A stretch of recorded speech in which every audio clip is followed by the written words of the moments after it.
and it got real. Yeah. You know, he predicted that. He saw death on my brother, and my brother got killed. Wow. No, man. Yeah, it was real. Is that something you would do again? Would you go? I don't know, because me and the voodoo priest is actually friends now. So, you know, I probably will go see him again. You know, a little bit further down the line, but not right now. Did you warn your brother though when you get that news? I mean, I kept warning my brother. You know, I mean, I love my brother, and you know, he was just caught up in so many things, and I kept trying to pull him out of those things. But you know, when sometimes we be hard-headed, it's, you know. How did that affect you? I mean, it changed my life forever. Right. Greetings, divine, all blessed. It's another edition of Revolutionary Hoodoo, New Orleans Voodoo Secrets and Recipes. All is truly and indeed a blessing. Come on in, come on in. My call-in number is 845-277-9143. 845-277-9143. Press the number 1 when you're ready with your question, comment, or request. All is truly and indeed a blessing. Come on in, come on in, come on in. Alafia, greetings and salutations. Bawani, come on in. Kegu, come on in. All is truly and indeed a blessing. Welcome, welcome, Regina White. Greetings and salutations to you and yours, beloved, honored moderator, Kiona D. Carter. Greetings, beloved. Come on in. Come on in. Yes. Let's go. Let's go. You already know. Come on in. Yes. I'm waiting for you once again.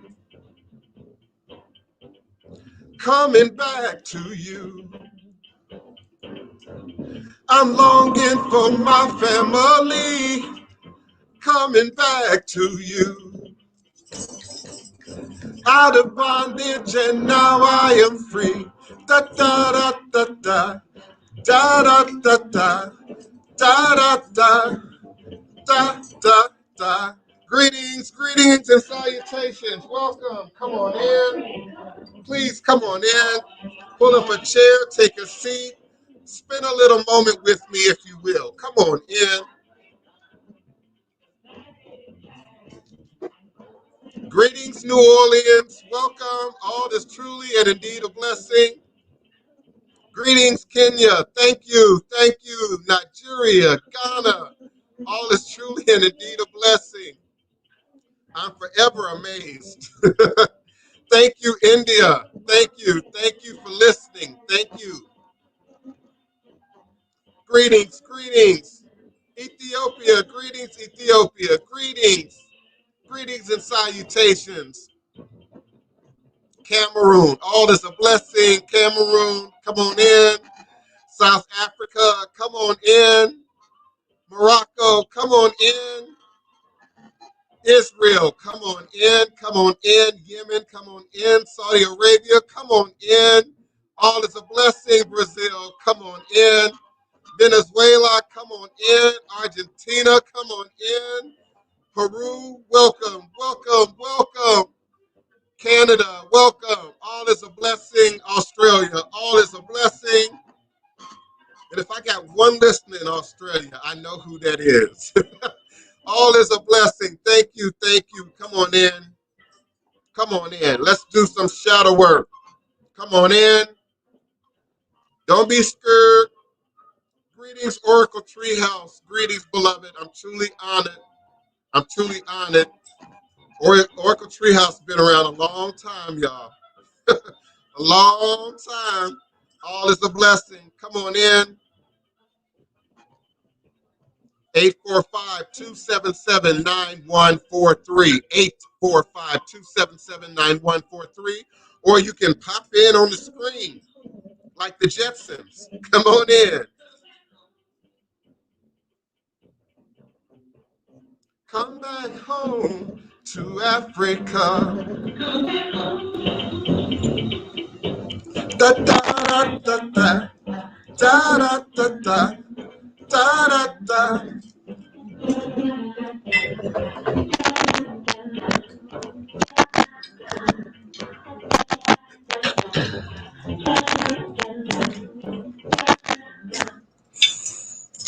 Eshua Leguana Kosi Were Awo Umbo Uto Ne Iwo Ada Afambo Osi Obatalami Itani Ibo Onilio Aban Eshu. Eshu is a respected elder who flogs, confronts, and uncovers fools. That one versed in mysteries uses truth to own you. He causes scatter to feed poverty. Obatala shakes rascals to have sacrifice. The owner of warnings is the one who is Eshu, Aboru, Aboye, Aboshishe, Ashe. May I ever reach your rune. May I ever be accepted. May I ever allow what we desire to come to pass. And so we say, Ashe, Asheo, and Ashe.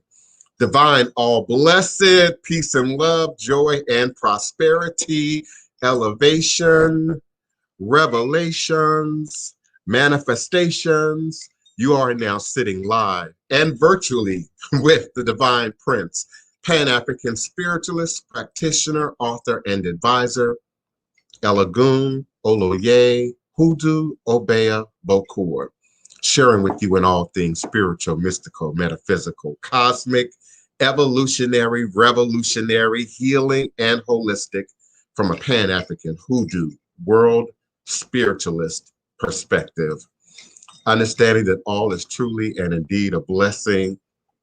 If you can just see beyond the veils, for it is all just an illusion and a test and one of the greatest divine mysteries of this life cycle. This is indeed my constant prayer, my mantra, my personal affirmation, reverberation, reiteration, and it is my ever-living reality.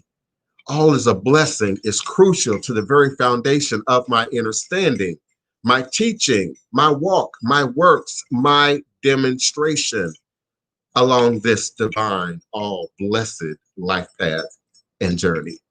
It is the very beginning and ending of my being, where I begin and end and start and create and recreate all my endeavors, understanding that I and I alone create and co-create my divine destiny, and I alone create and co-create my divine, all blessed reality.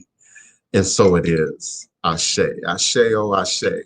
My mama likes to say, one of the greatest gifts God has ever given to humanity is wisdom. It's indeed wisdom. So we embrace the support of the divine creators. We embrace the foundational support and the path that has been laid down by our ancestors. But without this, they can't intercede for you. They can't make it happen for you. They can't push you into your blessing. You got to go out and build it, create it, recreate it. You got to grasp it with both hands open, with the heart open, with the mind open, with the consciousness that's open to expansion, development, growth, evolution, yes, and healing, if you will. I greet each and every one of you. This is indeed my constant prayer, my mantra, my affirmation, reverberation, reiteration. It is my reality. All is a blessing. And it's crucial to the very foundation of my being, my walk, my works, my understanding, my demonstration, where I begin and where I end, and of course, how I confront and address crossroads and roadblocks that might show up along the journey. I am indeed humbled by each and every one of you that I may not have acknowledged or may have acknowledged already. Greetings, Daniel Jackson. We're going to talk about shadow work. Greetings, greetings, greetings, DP. We're going to talk about it today. We're going to talk about dark matter, dark energy. Beloved Orisha, Iba Orisha, Motiba Orisha. It means praises to the Orisha. It means give thanks and honor to the Orisha, Iba Orisha, Mojiba Orisha. That's what I'm saying when I say that, beloved. Greetings, greetings. All is a blessing. All is a blessing. Listen, don't be scared. Don't run away. I know this is a tough topic. I know this is a tough subject matter for many of us, to include myself, but indeed this is a sacred space. a sacred space that we create and recreate. Indeed, the ability to create and recreate sacred space, in my opinion, is what makes us human. Our ability to create and recreate sacred space, our ability to create and recreate peace. Animals don't necessarily have control of that. Vegetation doesn't necessarily have control of that. Fungi doesn't necessarily have control of that. But we have that distinction among humanity, the ability to create and recreate not just sacred space, but the realities in which we operate in which we exist in at any given time or moment. There's no video on YouTube. Yeah, I'm not sure what's going on there. It would take me a moment to stop and go look and check. So I don't know. It seems to be okay on my end.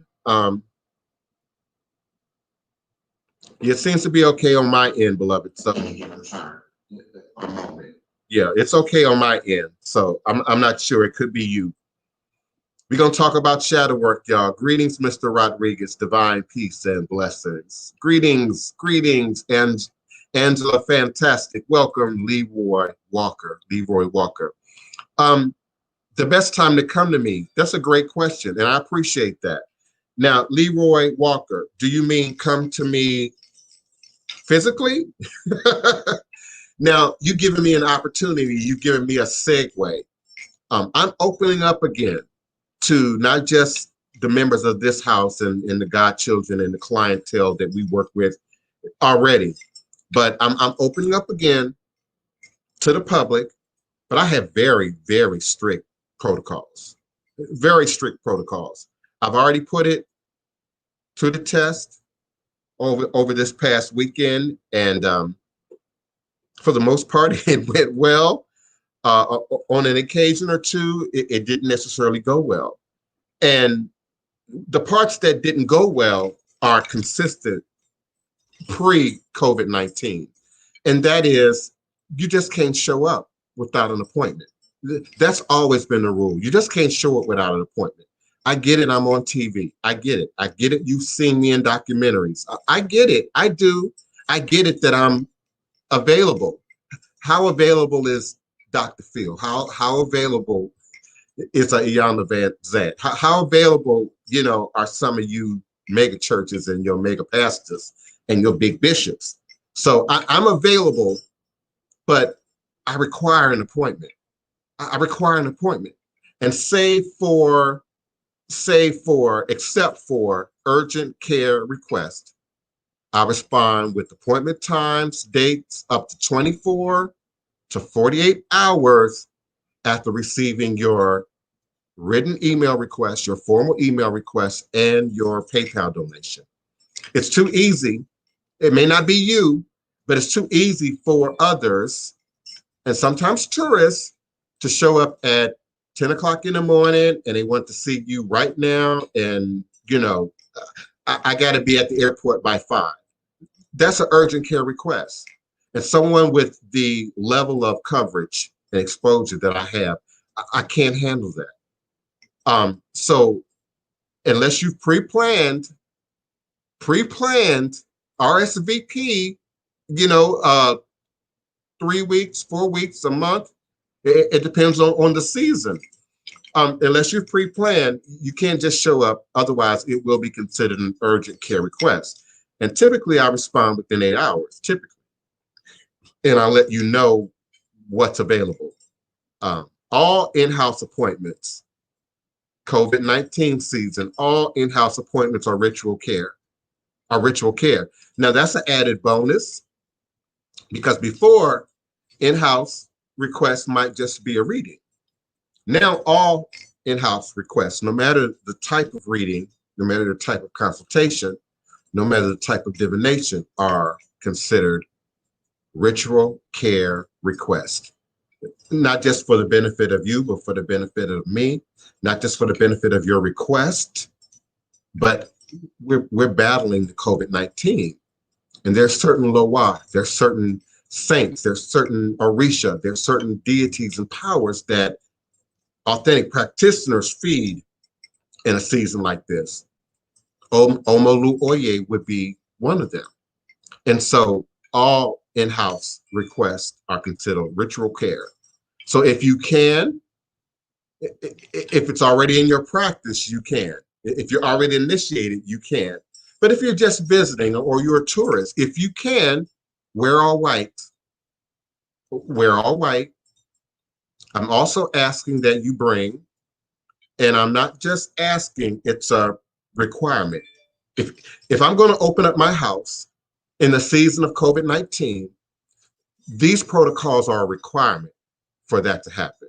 For your safety, for my safety, for your comfortability, for my comfortability, for the comfortability of the saints and the ancestors that dwell in this space, and for the battling of the COVID-19. So if you can, now if you can't, I get it. But if you can, wear white. I'd appreciate that. Bring a blanket, a sheet, an extra cover of some sort. Bring at least a fifth of 90 proof alcohol or better. 90 proof, 101, 100 proof, but at least 90 proof or better, and a fifth. Now listen, if this is too much, I get it. There are readers, I'm sure, are still out in Jackson Square. I'm sure there are readers that are still available, you know, in the French Quarter, in some of these shops, and they might have less protocols. That they might be easier to get to. I have to follow spirit. Spirit. You can't be a guy on the street, excuse me, at 13, 14, 15, 16, trying to make your way in life and not learn how to acknowledge spirit. I acknowledge spirit. So if it's too much, then you need to have a virtual appointment. Virtual, Skype, phone appointment, email appointments, but you can't come in the house. So you need to have at least a fifth or larger of 90 proof or better alcohol or liquor. Now, some of you already know why. There's a ritual purpose to that, and there's a practical purpose to that. In glass bottles, not plastic. Whenever possible, glass bottles. I don't fool with plastic. That's a whole nother conversation. Rum, barbancourt, whiskey, bourbon, gin, brandy, vodka, cognac, just 90 proof or better. If you're coming into the house, at least 2 or more 7-day candles, and preferably white. But you can bring 7-day candles in the color of your choosing. That's good too. You can bring 2 or more 7-day burning candles, but if you want to bring a 2-week burning candle, we're grateful for that offering too. This is all for Omolu Oye, Babalu Oye. This is all to induce the antidote, to feed the antidote. Fresh cola nut, if you have it, have access to it. Coconut, if you don't. Cowrie shells, if you have them, we absolutely accept them. And whenever possible, bottles of Florida water. Okay, bottles of Florida water. We're grateful always for bottles of Florida water. And some particular people asked me, by the way, for this list. And they actually asked me to do it a little bit more, go into Amazon, and I'll do that eventually. But this is what I'm requesting in the spiritual requesting right now. If you are coming into the house, now I can assist you without you coming into the house. That predates COVID-19, okay?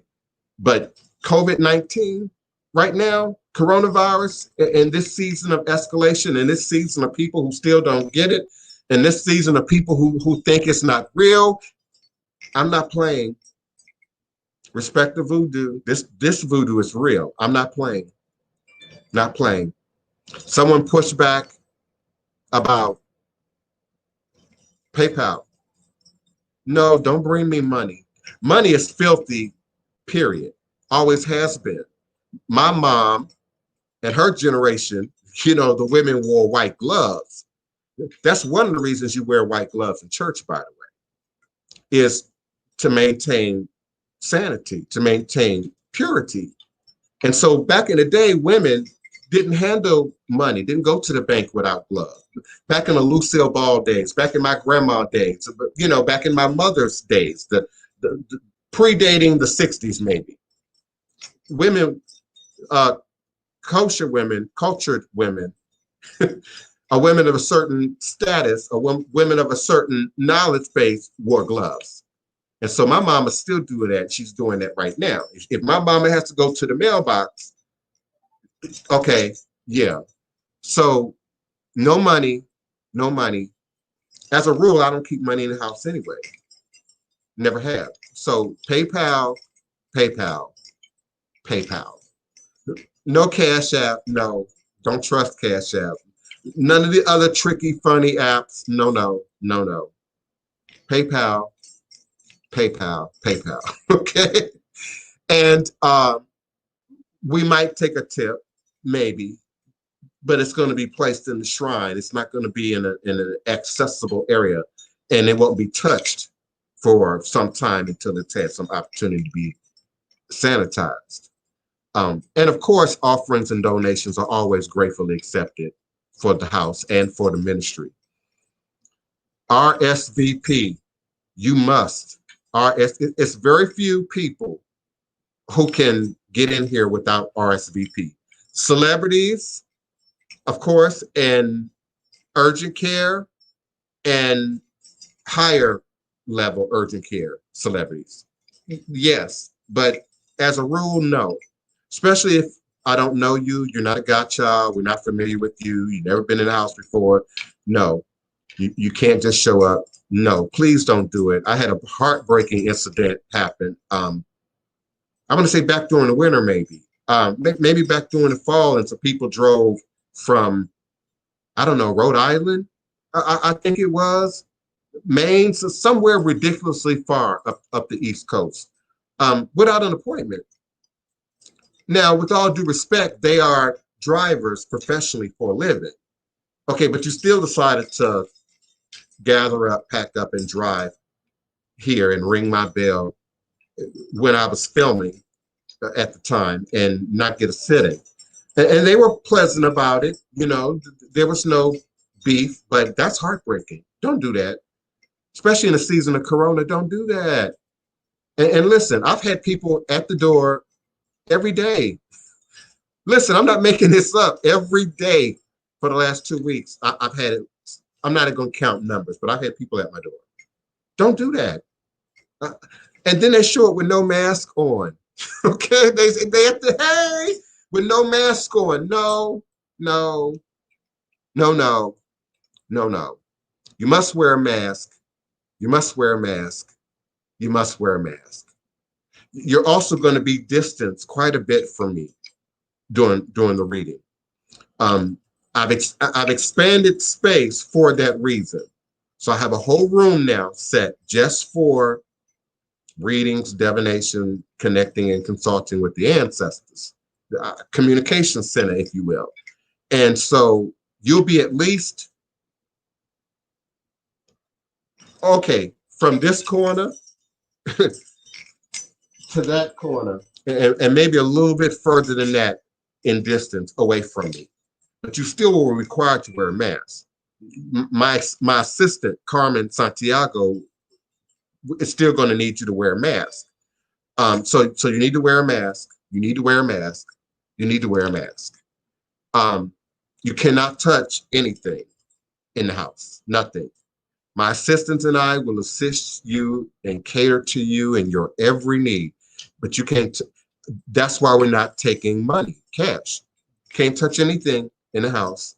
And in the event that something is, required, EPO and, a Greekery, of course, she and I will make it, perform it, create it, sanctify it, et cetera, et cetera. But there won't be no hand-to-hand. If there's some hand-to-hand combat, you better believe 911 is on their way. Otherwise, no, there will be no physical contact. None. No hugging, none.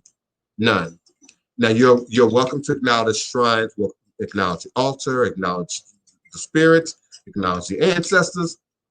And those of you in the traditions understand that there's a way that we do that. That's okay, you know, and we're keeping things clean. We're keeping things sanitized. So I'm looking forward to, once again, connecting with people closer up. Not this close up as we are, but closer up, at least in the same vicinity. There will be things that will be done exclusively outside. So not everything will require us being inside entirely as well. And please document and record. I don't know any other practitioners, really, tarot readers, psychics, etc., that emphasize that to the degree that I do. Document and record. It takes a certain level of confidence. Some would say it's arrogance. It's not arrogance. It's confidence. Understand, I have Asperger syndrome. So I'm not wired like a lot of people. I don't process things the way a lot of people do. And one of my celebrity clientele reminded me of that earlier today. It may very well be my gift. It may very well be why I'm wired to connect with spirit and to connect with ancestors and to communicate with the dead and to possess deities, you know, with fluidity in the manner in which I do. It's science for me. It's mechanical for me. It separates me, if you will, from my own humanness. So it may be my own cover for dealing with life on life's terms, if you will, as someone who's an empath with Asperger syndrome. But my ability to project life and healing and empowerment beyond my limitations is what makes me unique. It is indeed what makes me who I am. So, you know, I'm a little particular. I'm a Labor Day Virgo. My astrologers in the audience understand Labor Day Virgo, 9/5, 6/6, 11, 33, you know. I'm particular, but particularly when it comes to this COVID-19. And Carmen Santiago, Benedicciones, beloved, Benedicciones, she's not playing either. And I'm not about to expose her or Tony Val, my sister wife, or anybody else in my crew or my staff, my help. We're not playing with the COVID-19. So I know that was a lot, beloved. I know that was a lot, but this COVID-19 is that serious. Omolu Oye is that serious.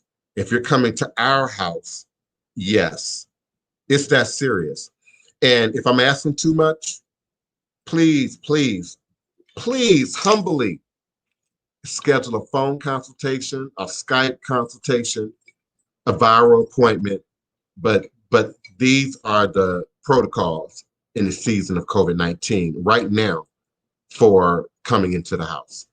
Of course, if you send me an email, I'm sure Kiona popped my email in there while I was doing all that talking. I'm going to send it to you. I got it typed out. I just quoted back to you from my document. I have it typed out. I'm consistent. Anyone who's ever had a reading from me would tell you the level of my documentation and my consistency in regards to that. Angela, fantastic. Greetings, beloved. I hope I wasn't talking about you. They say who the hat fit, let him wear it. But Marty said who the cap fit, let him wear it. But beloved, I hope I wasn't talking about you, really. I hope not. But it's been quite a few visitors, yes. And many of them just show up at the door and they show up without a mask and they show up without an appointment. You know, you can expect someone who's on TV in the US and the UK to just be able to answer the door like that. The fact that I do is what makes it New Orleans. You know, I'm comfortable in my city. I'm safe in my city. I'm comfortable in my skin. I'm safe in my neighborhood, you know, but I got to maintain some level of sacredness, but also cleanliness and order in COVID-19. So please, beloved, I appreciate you. If you still want a reading, a consultation, just send me an email and we can do that by way of Skype. I'm really encouraging, hey, Ra, singer, greetings, beloved. Thank you. Thank you. I'm really encouraging more of you to use Skype so that you do have a more in-house, up close, in person consultation with me. Yes, Tia, we want to talk about shadow work. I know I've spent 30 minutes yapping. And we can talk about shadow work right now. Now, if you're talking about personally, send me an email and we can work on what you might be addressing. But I'm going to talk about shadow work today. And of course, I'm going to mix a little quantum metaphysics in there and a little cultural understanding in there as it relates to shadow work. Shadow work as a verbiage is new. Shadow work is a newer, modern concept, if you will. We might not have called it shadow work back in the day. We might not have referred to it as shadow work in Fan or Khan or Eve or Yoruba. So, of course, it's a modern vernacular in terms of the word usage. But in terms of what it is, it has always existed. It has always been with us. Science, and here's the quantum metaphysics coming in, science is just now catching up. Just like in the last 4 years, I believe it is, science is now documenting the presence of ancestral memory surviving in the blood, surviving in the DNA. So science is now also addressing, by way of string theory, dark energy and dark matter. Now understand, dark energy and dark matter are not the same thing. Dark energy is sort of this force, this power, if you will, that's still not quite described, discernible, but exists in the universe and is causing the universe to both expand and contract in a way that science is still trying to figure out. So that dark energy moves things around, and the things that are being moved around is dark matter. Now we are affected by all energy, all energy. Understand, all things in creation are energy. And so when we talk about good or bad, light and dark, you know, righteousness and evil, you know, when we talk about it in real 3-dimensional, 4-dimensional, concrete, you know, dimensions, we're really talking about physical matter, atoms, light, molecules. All the other stuff is emotion, is belief, is philosophy, is indeed energy, a form of energy unto itself. And so there's no such thing as getting rid of the dark energy, getting rid of evil, getting rid of negative energy. That energy has to be cleaned, purified. It can be removed, but it's got to be sent somewhere. Just like we process nature without being too graphic to gain our minerals and our energy, you know, and then we have to remove it, you know, in that one particular room in our house, you know, and then it's flushed away and it goes back into creation again. So we have a very linear attitude about what energy is, about what being blessed is, about what being accursed is. And it's really secular. It's really a process of being in balance and finding your position in any given moment in time, space, and then utilizing that energy for your good. And both the removal, which happens, which is one of the processes of shadow work, but also the regaining of light. Now, what's the importance of shadow work? I think me answering what the importance of shadow work is, beloved, is also me answering what is shadow work. And shadow work is addressing all that stuff, all that energy that we don't want to address. The pain, the trauma, the past. Sometimes we look at it as, well, that's the past. But it might be your childhood, it might be your upbringing, it might be that tragic event, that took place at any given point in your life spectrum. That all becomes a part of our shadow work when we don't heal it, fix it, repair it. And so the notion that all energy was created at the Big Bang, at the beginnings of the universe, the swirl that is yin and yang, if you will. So shadow work is about addressing that which exists in the shadows of our minds, of our consciousness, of our understanding, that disrupts our ability to be happy, be at peace, to function normally, to operate in a way that's conducive to our best interests, that's in line with the reflection of our God self. And so that's why we need shadow work.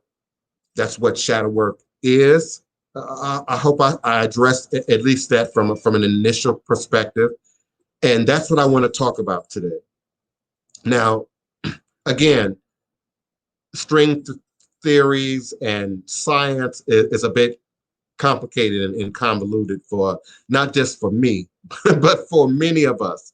So I don't want to digress too much in that language, except for those of you who understand that and who ask questions in regards to that. I invite you to join me on my phone lines, if you will, at 845-277-9143.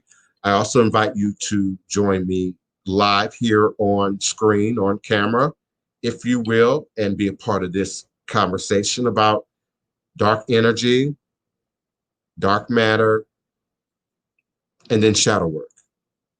And so dark energy, as we know it, dark events, negative events, tragedy, PTSD, post-traumatic slave disorder, all those things that are not addressed at any given life cycle is then now set up in the universe, really with the opportunity to be readdressed again later. All the water that we'll ever have is here. Unless it comes in by way of a comet or a meteor, it's here. All the resources that we'll ever have are here with us on the planet, but they are recycled. They're gone through the process of creation and recreation. And so when you think of nature in that way, I think of nature as being very plastic, something that we can push and pull and shape, if you will, like clay.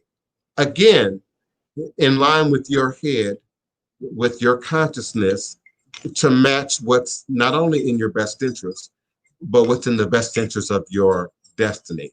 And in the best case scenario, your God self is ruling and leading you towards your destiny, not your flesh man, not your carnal body, not your energetic body, not your etheric body, but indeed your head, indeed Ori, and indeed consciousness is what creates and shapes our reality. So if you don't believe something exists, or you don't believe something has power or lacks validity, then it's indeed of no use to you.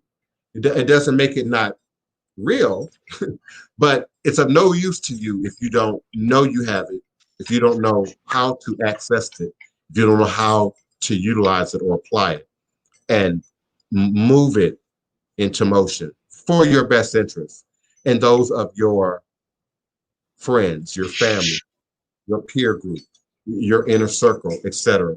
Greetings, Kiona, beloved. Thank you for coming on in with me. What's going on? Greetings. I'm so happy that we are talking about this topic.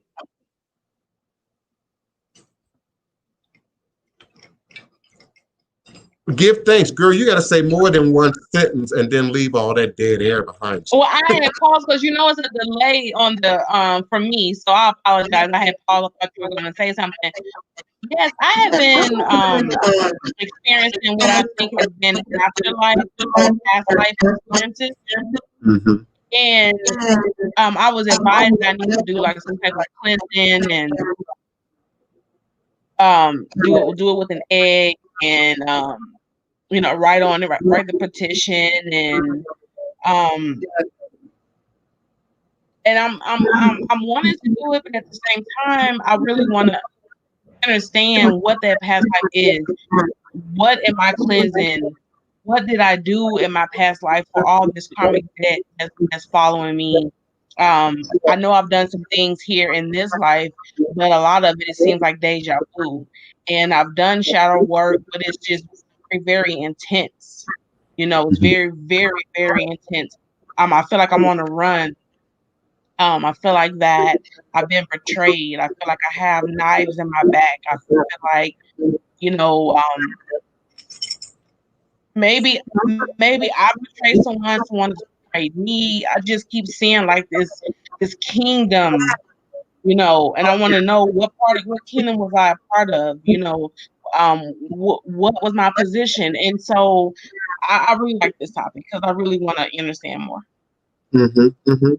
And I don't want to give anyone the wrong impression. We're friendly, we're close.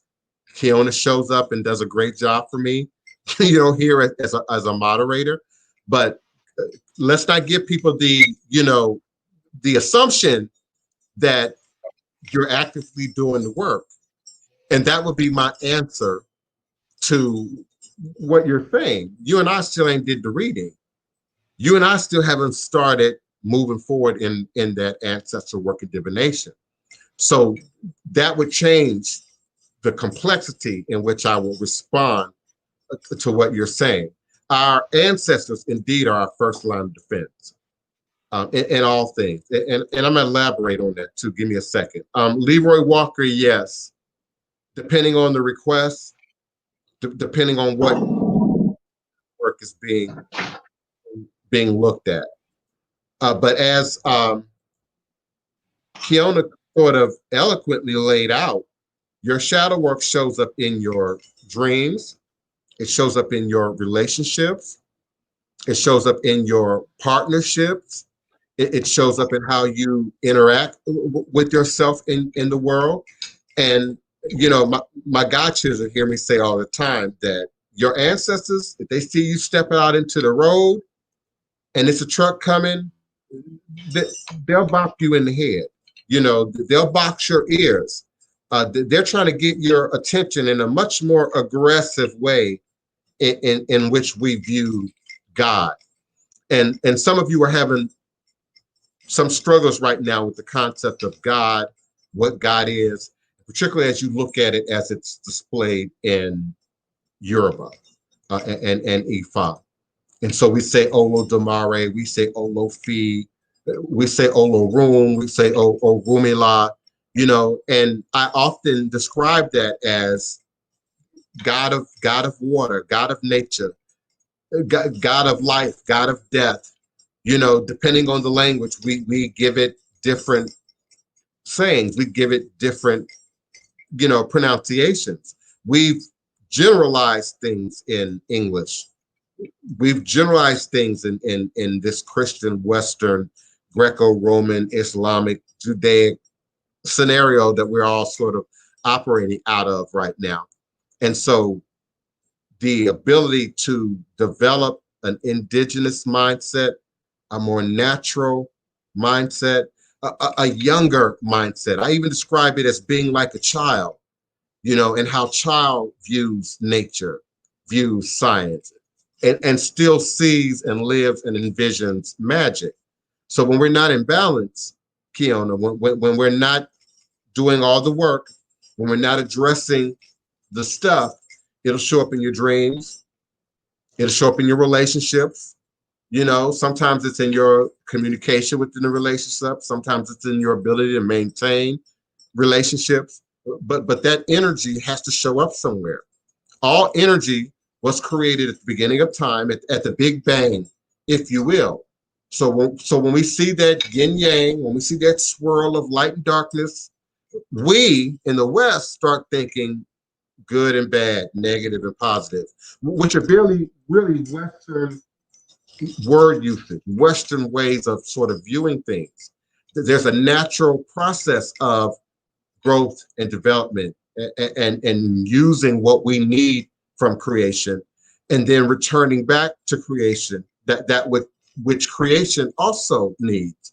So this removing of the energy, this getting rid of the past, this overcoming, this negative stuff, it's not some linear thing that we do that's a straight line. It's a spherical, like a crystal ball. All sides have to be addressed. All directions have to be addressed. And Eshu stands at the center post of that sphere. And one of his name, Eshu Aloroye. Eshu Aloroye means the Eshu that turns, that twirls. And so it's in that we regain our positioning at any point in life, at any point in any particular scenario. So I would say, girlfriend, let's do that work. Let's do that work. I mean, we've already talked about it. We know what's going on and it will be done. But I do have to do, some shadow work independently because it's overwhelming. At one point in my life, I was told that I was born with birthmarks all over me. And one of my relatives had tried to be, very hurtful and said that my mom had beat me when I was an infant because I had birthmarks, which looked like bruises on every inch of my body. And I had someone tell me that was an indication that I wasn't supposed to come here, that I forcefully came through. And now I was like, okay, well, that doesn't make sense. Like, well, it was just like I need to separate from that past life in order to fulfill why I came here. But they're also saying that I forced myself to come here. So it just doesn't make sense. So I understand what you're saying. But Tyler Seto's great book, excellent book, The Voodoo Quantum Leap, Alternative Realities, Power and Mysticism by Dr. Reginald Crossley. Great book. There are many books out there. And people are always asking me about books. There's always an opportunity for us to expand our knowledge, our awareness. And it's really a part of learning self, really. I think about how education was presented to me, especially as a young child with Asperger's. Education looked like a grueling task to me.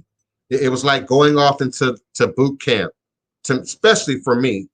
It was like going into hell every day and back.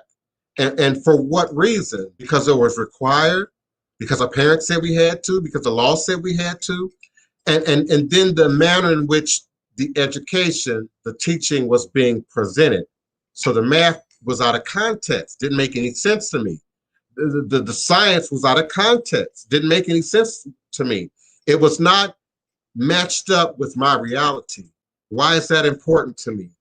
How is that going to be important to me in the future? Many of us in this room can remember being in school and saying, am I going to use this algebra, in real life? Am I going to use this earth science, in real life? And that has everything to do with our limited vision at that time. That's not a judgment. That's not a left or right. All of us, had a limited vision. But as I got older and more spiritual and started initiating and developing the interest that many of us share, in witchcraft and religion and in philosophy and science and magic and etc., I looked at math very differently.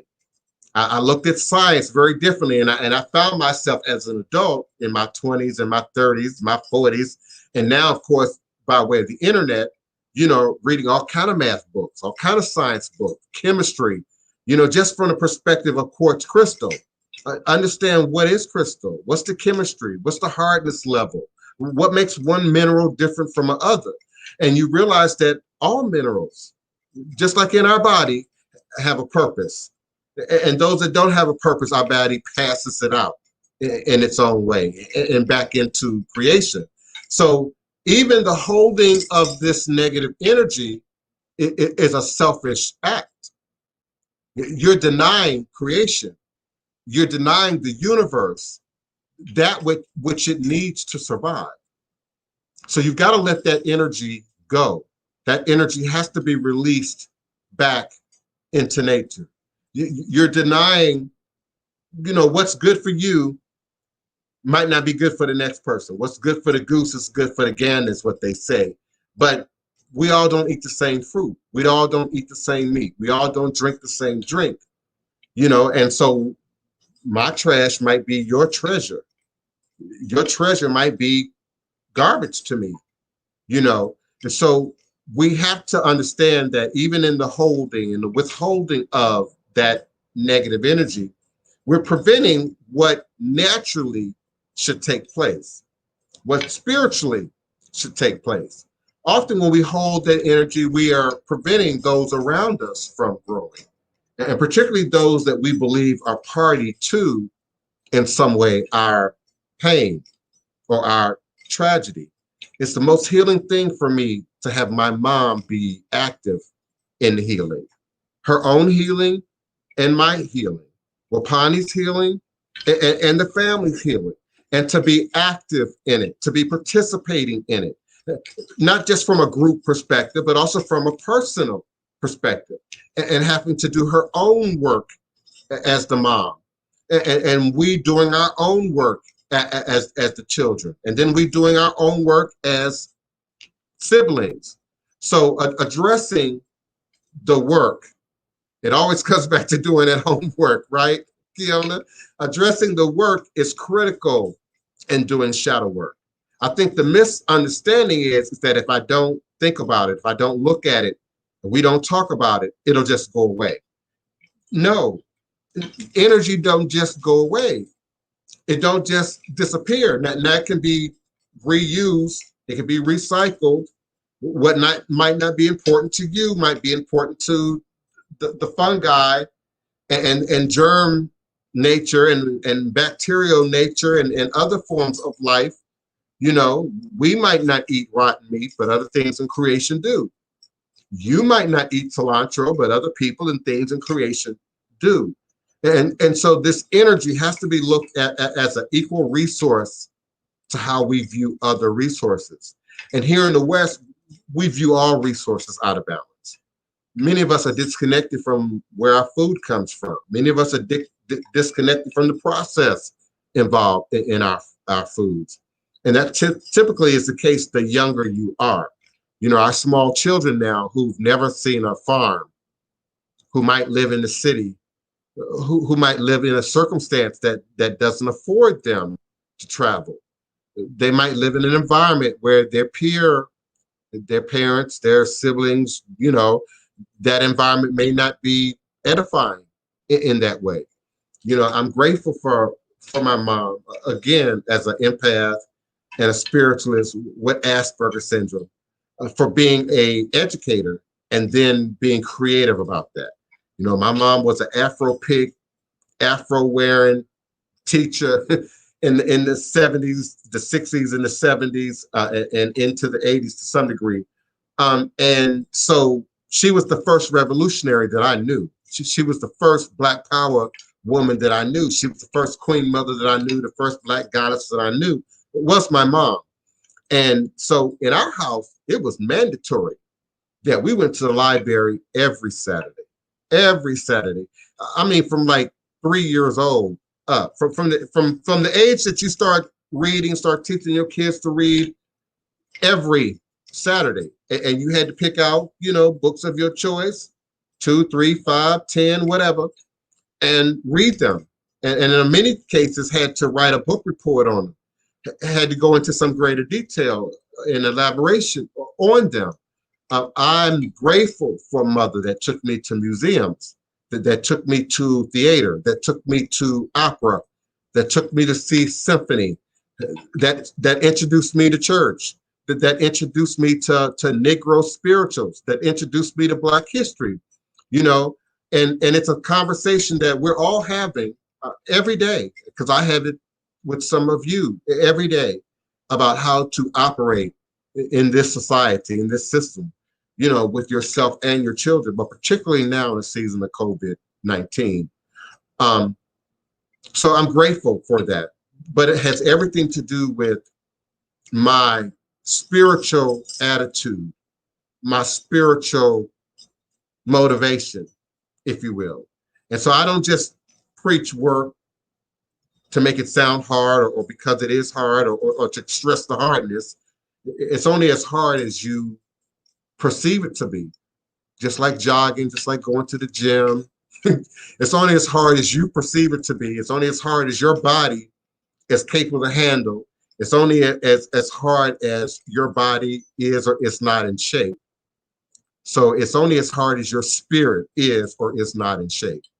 And if you're not exercising your spirit, if you're not exercising your emotion, if you're not exercising your inner world, then just like your body, you lose control of it to some degree. And so that indeed affects your reality. We talked about conspiracy theories the other day. Is it possible that African Americans particularly are more prone to conspiracy theorists because of PTSD? Now, if we talked about a really painful issue, you know, like rape, for instance, you know, and then a woman said, well, I'm uncomfortable, maybe even paranoid when I'm out in public, when I'm alone, when I'm in certain spaces. We would understand that. But as a society, and even as people, and even as individuals, we don't process what PTSD is individually. Oh, we can have a conversation about it, you know, as a group, you know, and talk about what's going on and what we see. And okay, but individually, and that's a part of doing shadow work. It's a part of the necessity of doing shadow work. And we all have voices, not just the schizophrenic. We all have voices, you know, our mom's voice, our dad's voice, your grandparents' voice, whoever raised you, whoever educated you. We all hear voices. You know, sometimes the cartoons have the, you know, the devil on one shoulder and the angel on the other. We all hear variations, even your own variations in your mind, in your head, in your spirit, at any given crossroad in life. Should I go to the left? Should I go to the right? Should I go forward? Should I go backwards? Should I go up? Should I go down? Or should I drive through? And when we get to a place in this industrialized, modernized world where we're disconnected from that, that's when you become lemmings. That's when it's to follow the leader. That's when you become victims and become moved around by dark matter and dark energy that is not of your own doing, that is not of your own creation. A man without a plan is always subject to someone else's plan. A woman without a plan is always subject to someone else's plan. And what good is a plan that you have that you don't follow, that you don't follow through on, that you don't write down and document and keep up with? It's like a process that I'm going through right now, learning and relearning to budget, learning and relearning how to manage, you know, your expenses, learning and relearning how much you got coming in and how much you got going out. And we pay a whole lot of attention to our money, to our bills, to our children, but we don't think about energy. How much energy are we giving out? How much energy are we taking in? Some of you are just sponges for vampires. Some of you are just sponges for vampires, sponges for leeches, sponges for parasites. And unfortunately, I see a higher count among women even than men. You're taking care of the kids, you're taking care of that man, you're taking care of that husband, you're taking care of your mama, you're taking care of your sister, your brother, you know, the disabled individuals in your family, you know, and you're not thinking about energy exchange, going in and coming out. And so that too, Kiona, becomes a part of that dark matter. that too becomes a part of that dark energy, I should say. Dark matter is said to be somehow physical, but not discernible, at least yet, by science. But they know it to be physical and exist in space, if you will. And we know the macrocosm mirrors the microcosm. So if it exists up there, then it manifests down here in some way. So I would say that dark matter is a product of all of our creations, what we create and recreate in other dimensional spheres of time.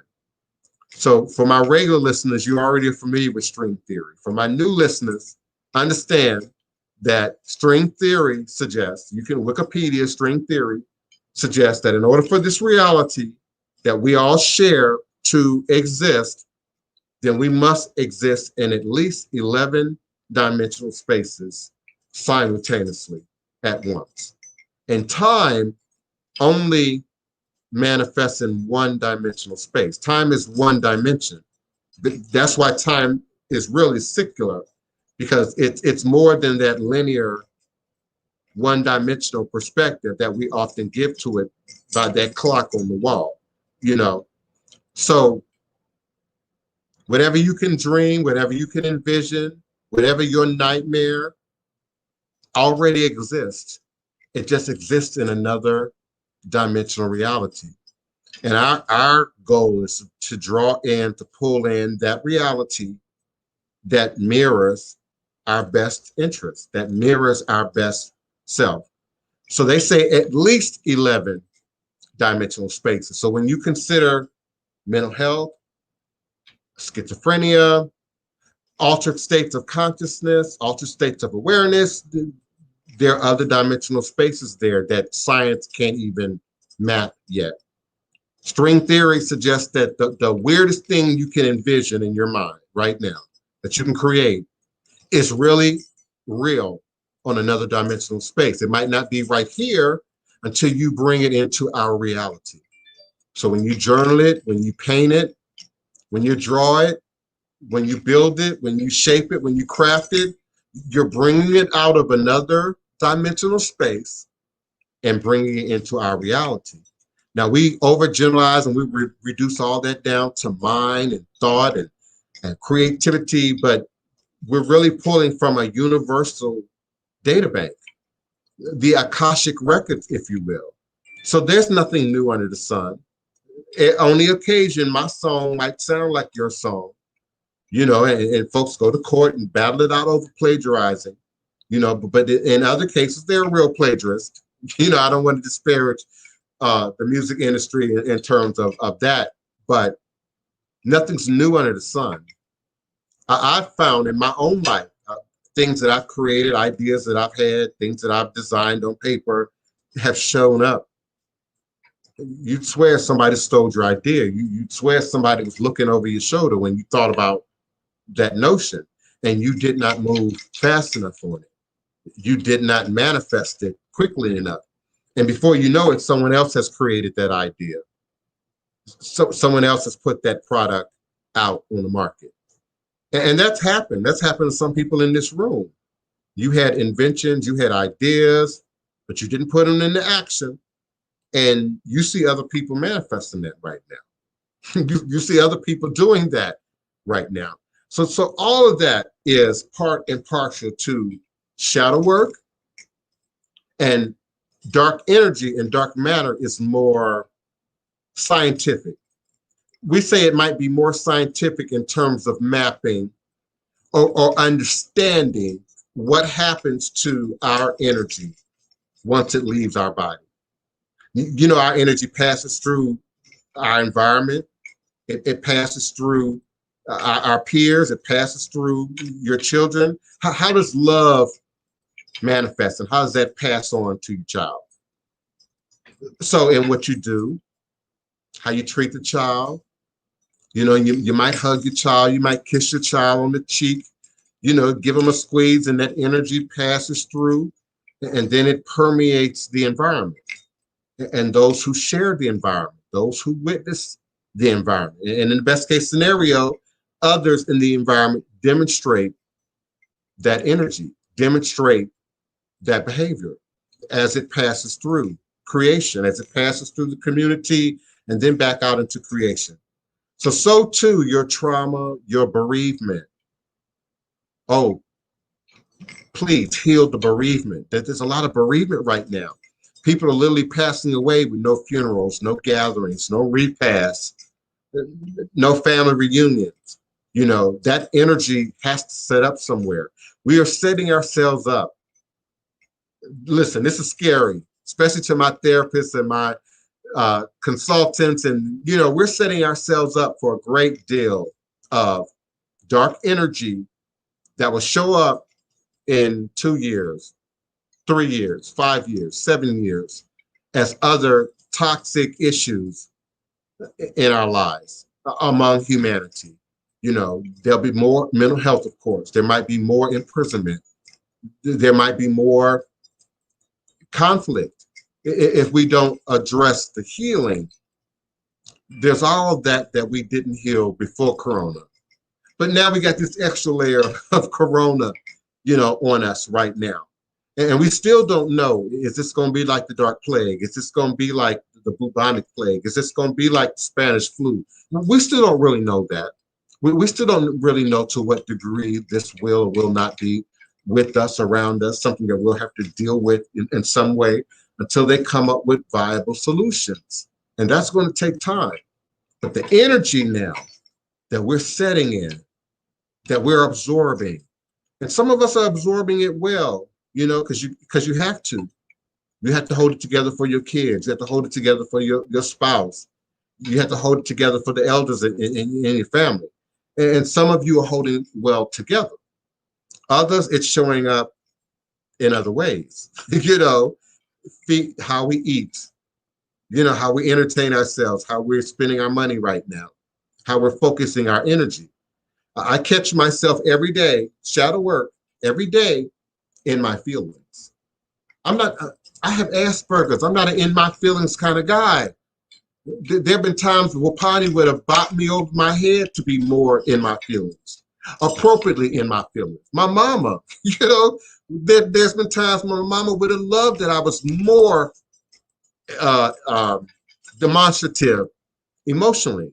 But in the course of this season, and look at the moon cycle, y'all, look at the moon calendar, look at the astrology of the day. You know, I'm in my feelings at least once a day, privately. And so I have a moment and I have to separate what's real and what's not. I have to separate what I control from what I cannot control. I have to separate what's my energy from the client's energy, or the family member's energy, or the friend's energy. And if you don't have time to think about that, which most of us would not under normal circumstances, like a common cold, like the flu, that becomes dark energy, and then it spreads throughout creation. Once it leaves you, once it leaves your community, once it leaves your pod, it becomes a part of the universal dynamic. So we can't hide from racism. We can't overlook racism. We can't outlive racism. We can't pray for the by and by on racism. You know, we just can't. And some of you believe there will never be a by and by. Some of you have just accepted as your reality that it is what it is, always will be what it is. And then you're operating in it from that perspective. But we have a unique opportunity right now to deal with the shadow work associated with white supremacy and racism. And as I've already described, it's going to require not just communal work or universal work or community work or grassroots work, but it's going to require individuals. Make sure that the racism isn't in you. Make sure the white supremacy isn't in you. Make sure you don't have the COVID. Make sure you don't have the flu and you passed it. Make sure you don't have the syphilis and the gonorrhea and you passing it on, you know, without warning anybody, without telling anybody, without giving, you know, we are eventually going to go down that road of communication and discovery, y'all. This eventually okay, will so be. before we can move on. I really have a question because it's not clicking for me. I feel like I need to put on a helmet because I do experience it and it feels like deja vu. So I heard you say everything that you said and maybe went over my head. I guess I'm the only one that can be transparent today and I'm okay with that.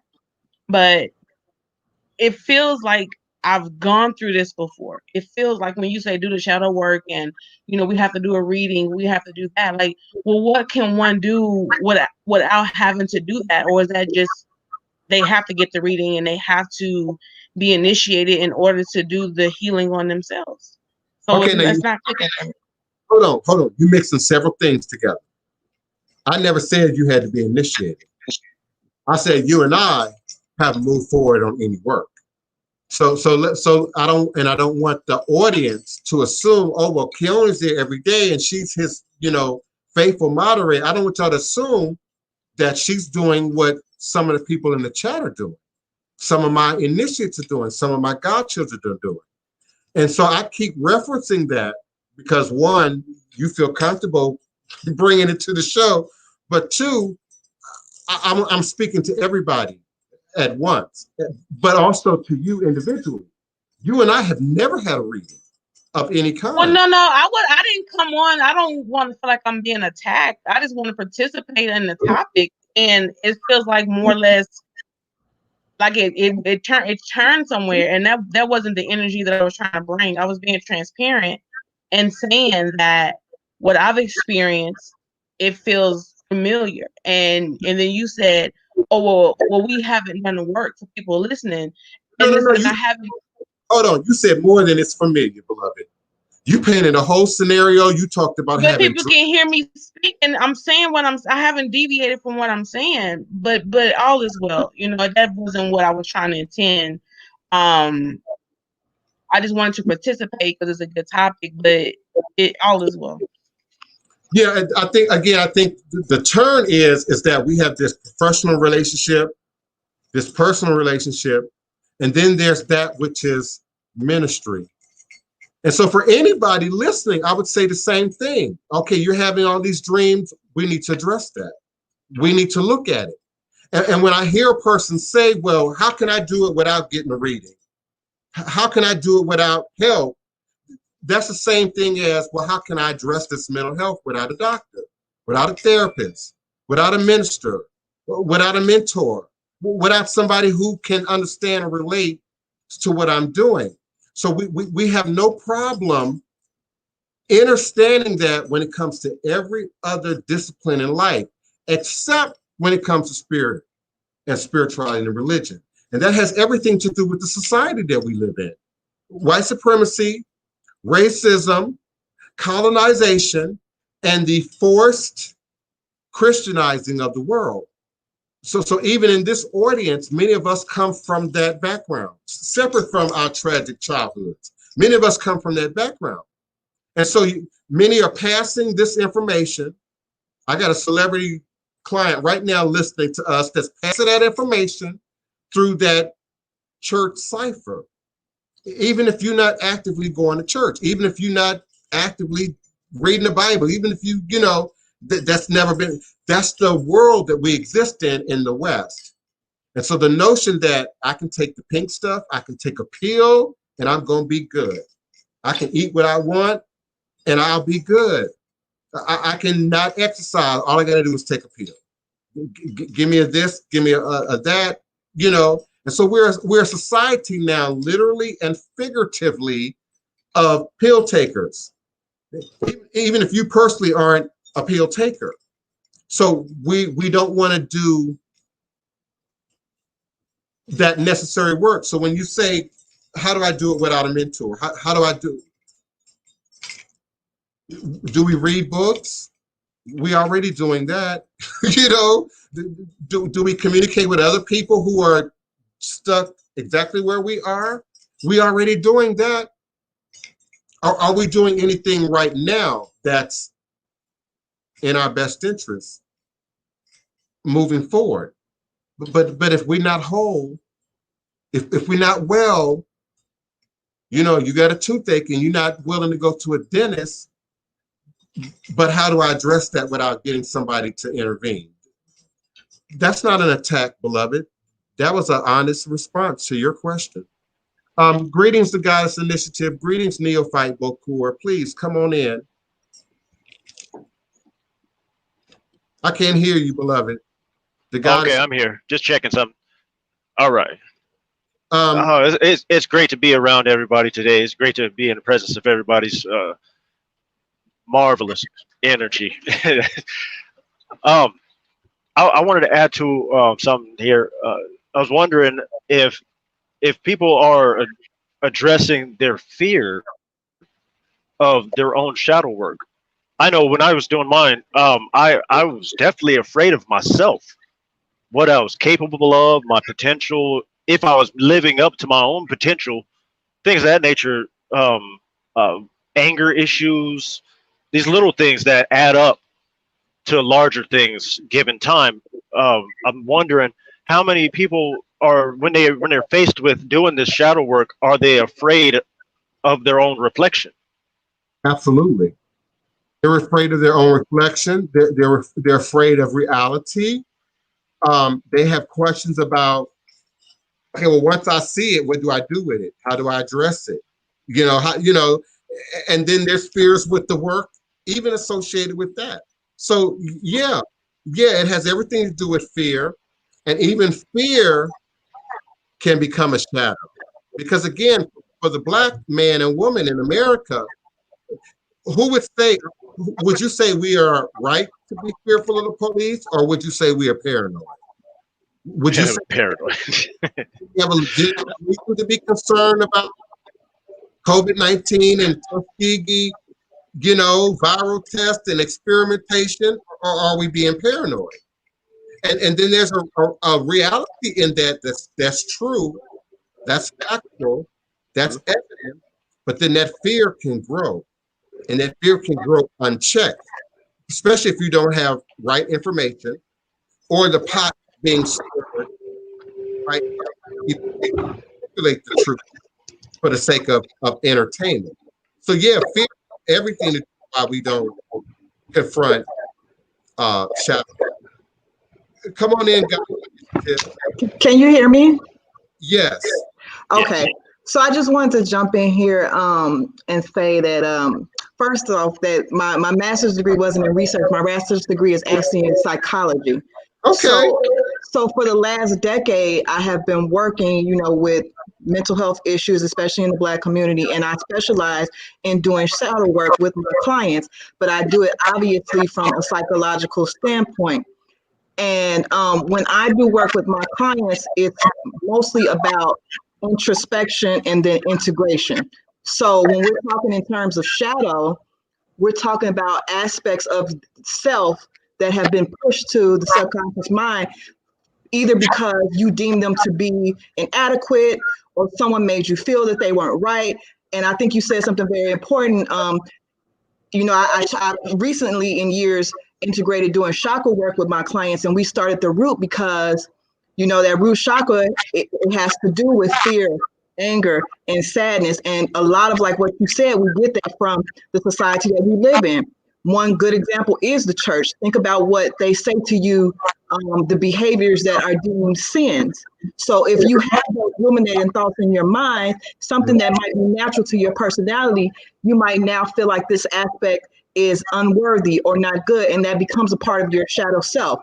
And so I try to start with the root chakra and closely related to Maslow's hierarchy of needs, because that base, it pretty much mirrors each other, the pyramid and the chakra system, and encourage people to address those aspects of self that they feel they're unworthy or are bad or whatever the case is, and figure out how you can integrate and work that into yourself so that you're a whole being.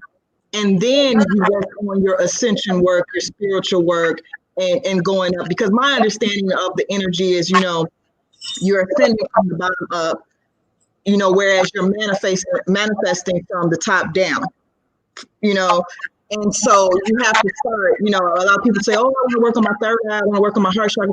I kind of I figure you probably can skip around, but I feel like you have to start at the bottom and face those base issues. And be very intentional about it. Like I told Kiona in the comments, you know, with the dream work, I've done a lot of shadow work through dream work, and you have to be very intentional and very specific to be able to go and dive into that part of your mind in your sleep and extract what it is you need, what you haven't been facing, and you know, and identify that, and then bring it out with you so that you can do further work on it. Yes, and listen, I appreciate your professional response. I really do, because I'm not, you know, degreed. I'm not a doctor. I'm not and you don't need to be.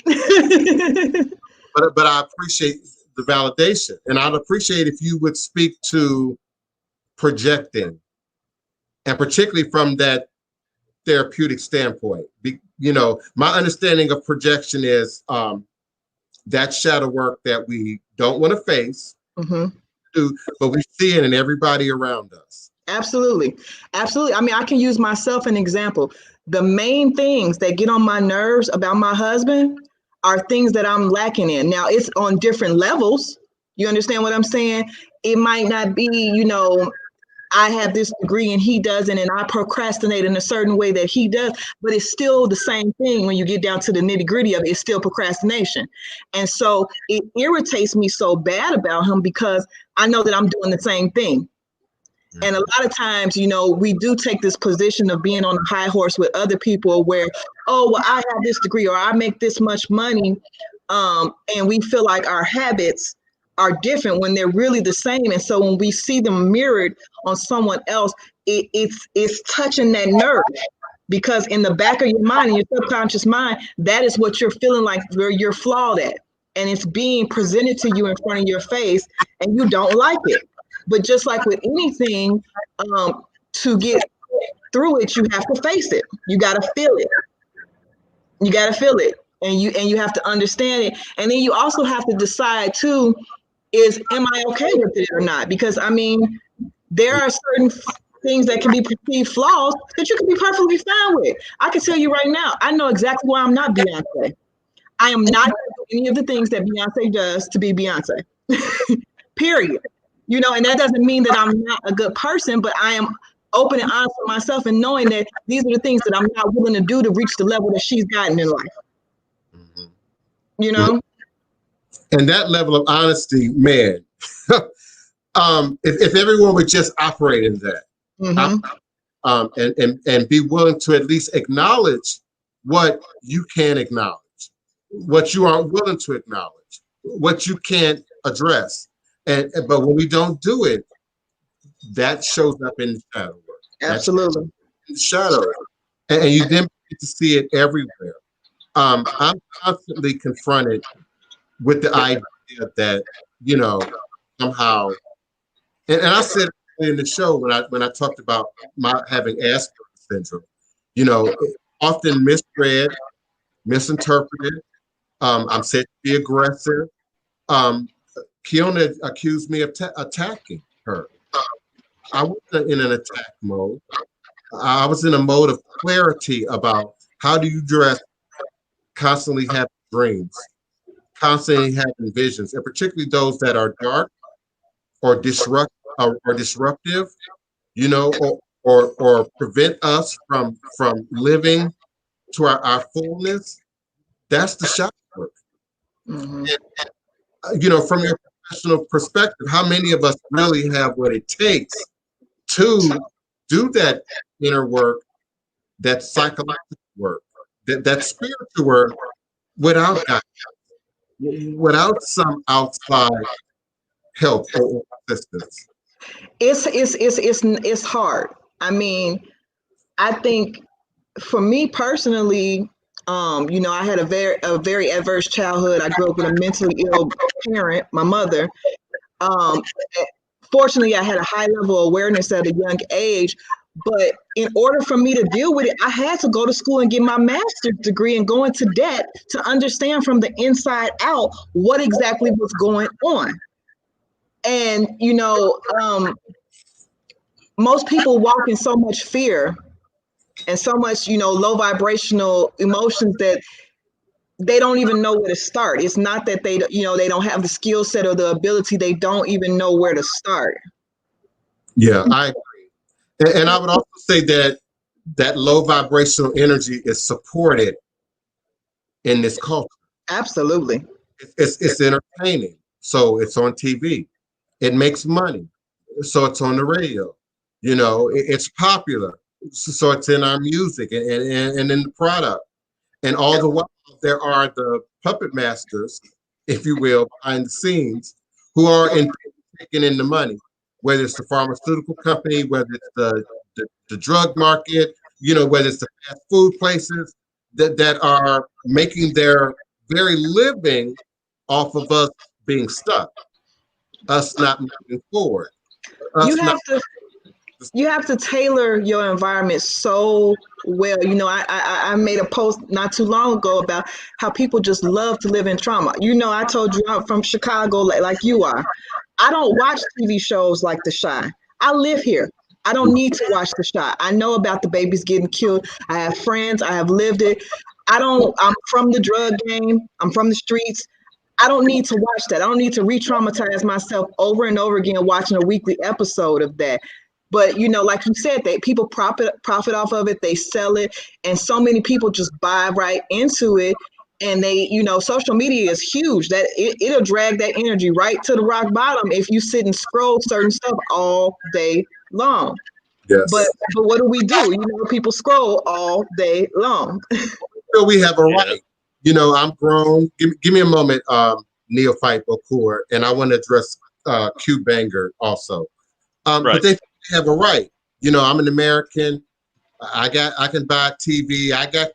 They feel they have a right. And just like we have a right to eat all the fast Burger King and Wendy's and McDonald's you want, you got a right to drink all you want. You got a right to smoke, as many cartons of cigarettes a day you want. You got a right. But is it healthy? Is it sustaining your life? Is it sustaining your environment? And the hard work comes in. I also want to talk to what Q Banger is asking in the chat because it's pertinent, I think, to this show. Does the judgment of ourselves and others perpetuate the karmic cycle? In my opinion and in my understanding, that judgment, there are two types of judgment, and there's two ways of receiving judgment. So there's a judgment that's given just to judge, just to criticize, just to create separation, just to create distinction between me and you, or this and that. And then there's the judgment that we might call critical. Help me out, beloved. That judgment that a parent might give, or a teacher might give, that might be useful. That constructive criticism. Constructive. That might be constructive. And then there's two ways of receiving judgment. Mm-hmm. You receive it as a negative, and that has everything to do with your shadow self. If you're already living in judgment, you're often going to hear judgment. Mm-hmm. If you're already living in anger, you're often going to hear anger. Yep. If you're living in fear, you're often going to hear fear first, even before you get to the goods, because that has to be filtered through your perception. Some of us, again, and Black people, depending on where we are, you feel some kind of way in public. And so everybody's looking at you, or they're looking at you a certain kind of way. And we all know, especially in Chicago, my birth city, people get killed and shot over, he looked at me wrong. Mm-hmm. Looked at me wrong. And so there's that judgment that passes through that self-judging filter. And so you hear everything as a judgment. And then there's that judgment that you hear, like I often take it, as beneficial. I wish I heard more judgment. I wish I heard more criticism. Me too. I take it and I refine my show. I refine my ministry. Every time I hear a complaint, every time I hear what ain't working or what didn't work, I fine tune that. And so that comes off as aggressive. Mm-hmm. You know, especially if you're dealing with a high number of clients, as I am, on a consistent basis. There are certain things that you hear routinely, that you hear consistently, that you hear repeated, you know, from people within your environment. So forgive me, Keon, I don't know what happened, beloved. It wasn't about a judgment. But I don't know how to address. I have a toothache, but I'm not going to the dentist. I'm not going to the doctor. I refuse to take any medication, but I got a toothache. Can you tell me how I can fix it without having to do anything extra? I don't know how to address that. Neophyte, before, what did you want to say? Just add a little bit here, add a little bit there. You know how I do. I was trying to address the chakra, but then when that karma cycle got thrown in there, it kind of took my mind off of it, and I was thinking again, going back to the fear part. Maybe I'm thinking a lot of people fear the shadow work because they're confused about whether or not our dharma is affected by our karma, our dharma and our karma, our purpose and our essentially what we've been doing. What we've been doing, does that add up to negative energy and tears down what we feel our purpose in life is? Right? Please forgive me because I'm trying to type and respond to people in the chat and listen to you at the same time. So please forgive me. So I'm gonna do this. I'm gonna answer spiritual all set. Then I need you to re-ask your question, Neophyte Bokor.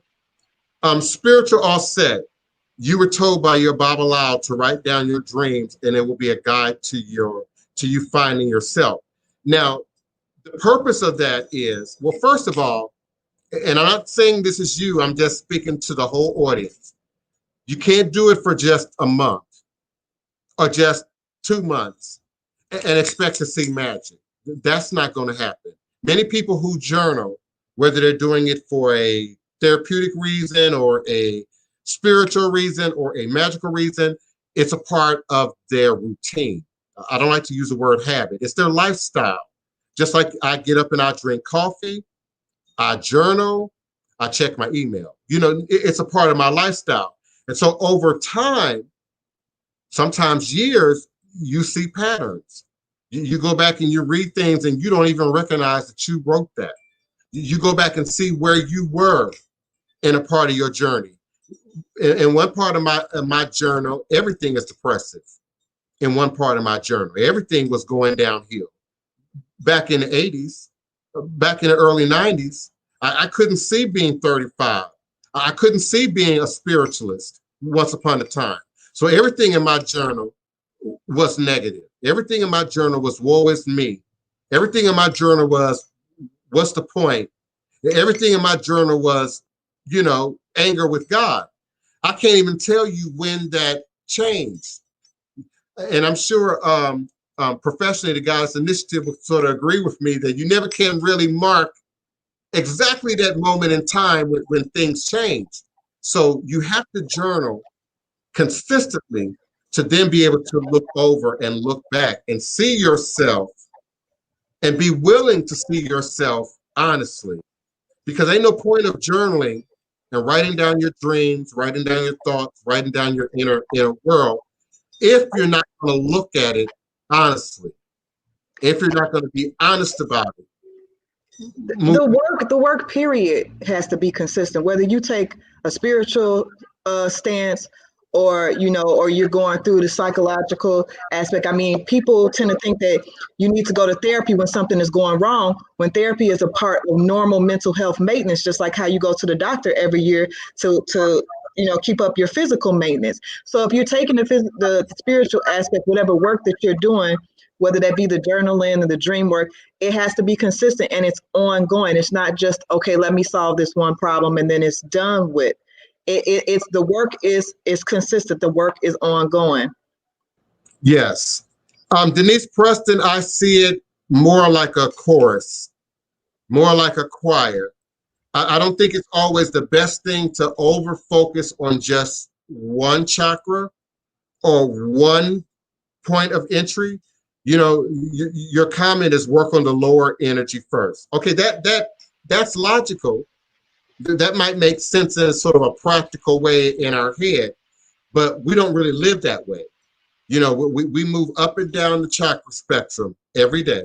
You know, you might be at work and you in your head and everything is vibrating high and then that cute guy or that cute woman passes and then for a moment, your energy dips down to that, to the lower quaternary, you know, to that first, that second, and that third chakra. You know, as what happened today, I might speak to something. I might make a reference to something that might draw you into your feelings, that might make your fourth chakra open up, and you weren't ready for that.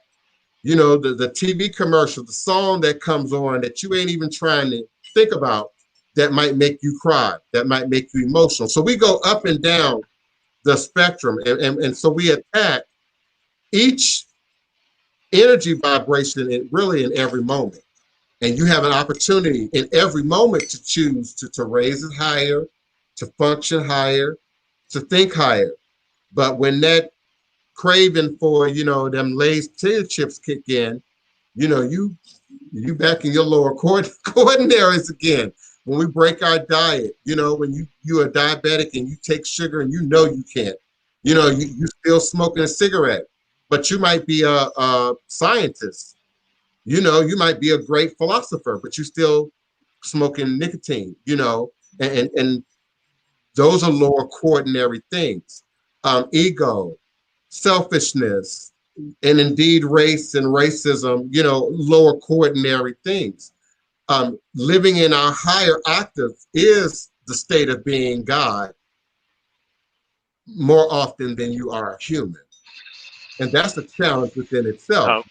We are flesh and spirit. Come on, Neophyte, go forward. Give me a chance to check. Yeah, I definitely want to go in on the chakra systems. I've been practicing my chakra system ever since, high school. My high school girlfriend's mother, blessed woman, gave me a book that changed how I looked at everything. Everything. You don't want to stay stagnant in your chakras. You don't want to purposely keep yourself in one particular vibration. That's not how your spinal cord, your kundalini works. Messages get sent back and forth through your body all the time. Your energy gets transported back and forth through your body without you thinking about it. And this is exactly how your chakra system works on your nervous system level. It's gonna move anyway, whether you want to keep it there or not. You're gonna try to force it there, but you're gonna find yourself in an emotional state when you do that, and you're not gonna be able to live with yourself doing that. You will corrupt a chakra by staying in that one chakra without letting it flow. I find it funny that once you get to a certain chakra, once you get to your third chakra and you want to elevate up to your fourth chakra, you got to do that shadow work, because that's when you get faced with that mirror, that reflection of self that wants to keep you in your lower three chakras. Yes, and listen, you know, I have a lot in common with many of you in the room, including Kiona. And so, again, my commentary is never from a place of judgment. And certainly judgment that's about making people feel some kind of way. But sometimes even the therapist, even the psychologist, even the psychiatrist, even your doctor has to tell a truth, say a truth that we might not be willing to hear at any given moment, you know, in time space. And then to try and address it without the help, that can be challenging. I'm also speaking right now to Spiritual Offset. I love all of your comments, Spiritual Offset. I like what you said about I had the oils, I had the books, the candles, but that mentorship is critical. Critical. Listen, there are things that some of us can learn on our own and do and put into practice and be self-motivated and not need any help, but that's a rarity. That's a rarity. Some people are not going to lose weight or make it to the gym or gain muscle without a partner, without an instructor, without a mentor. And if your peer group around you is not supportive, your friends, your family, the people you talk to every day, if they're not vibrating, I want to say higher than you, because we like to say all things equal. But all things equal can be dangerous if all of your friends are no more evolved than you are no more advanced than you are. And I see that a lot in social media, Twitter, Instagram. You operate in these clans, these pods, these beehives, these fan clubs. And as long as you don't elevate above me or be perceived as below me, you're accepted into that group. But then you see the whole group not advancing, the whole group not growing. And then there's the viral element. Oh, I'm not talking about Corona. I'm talking about the negative energy, the negative behaviors, the bad behaviors, the limitations that then become viral within the group. For example, I think the overuse of sage has gone viral. It's like a virus. And many of you now think that if I got sage, I'm spiritual. If I can burn some sage, I'm spiritual. If I can light some sage, I'm cleaning the air. I sage myself. I don't know why I'm still blocked. But you refuse eldership. You refuse mentorship. You refuse leadership. It's not going to work. It's not going to work. We see self-employed entrepreneurs who make it, who are self-created, who started on their own, who started businesses, industries that maybe didn't even exist, but they put in hard work, and you learn every mistake, every error. You learn and you grow and you develop. But a lot of us don't have that. A lot of us don't. We have it. We don't demonstrate it. We have it. We don't all, have the right conditions to put it forward. So Spiritual Offset, you're describing me in my early 20s. You're describing me when I was young, had all the stones, had all the books, had all the oils, even had a few things other people didn't have. I was dipping incense and, and doing that thing back in the 80s when it wasn't quite as popular, but without maturity, without mentorship, without godmothers and godfathers and elders and sitting at the feet of others, not just what we perceive to be light, but darkness. I've learned from darkness. I've learned from dark people. I've learned from dark scenarios. And I compare that to smoking crack, which I've never done, by the way. Never done anything other than marijuana. Never tooted powder, none of that. So for me, the idea of growing up in the 70s and the 80s and seeing heroin with my own two eyes, seeing crackheads with my own two eyes, the idea of now doing that didn't make any sense to me. There's plenty of crackheads around. Why then would a new generation start smoking crack? Because we all think that it's not going to be me. I'm going to somehow survive it. I'm going to be the one who the cigarettes ain't going to kill. I'm going to be the one who can drink and drive and never get stopped or never kill somebody or never have an accident. I'm going to, and it's a human condition. It's not a judgment. It's the human condition.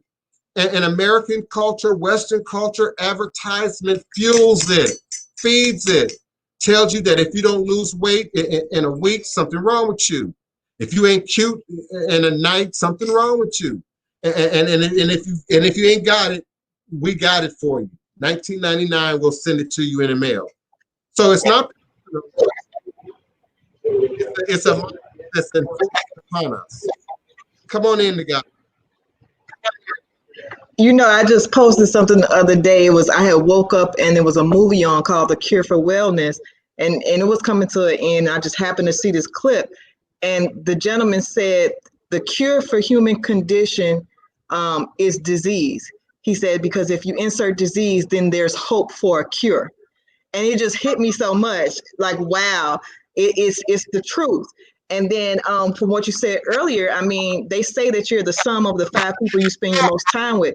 It's so easy to fall into a collective vibration because, you know, relatedness is part of our developing minds, a part of, you know, us as humans.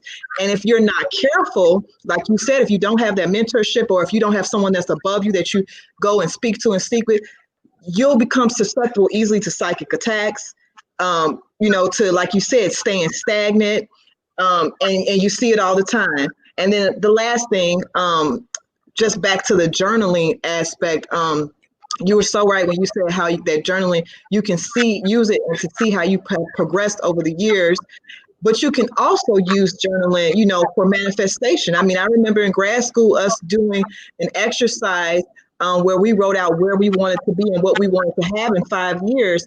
And I can testify to you that every single thing I wrote out, I had and did in those 5 years.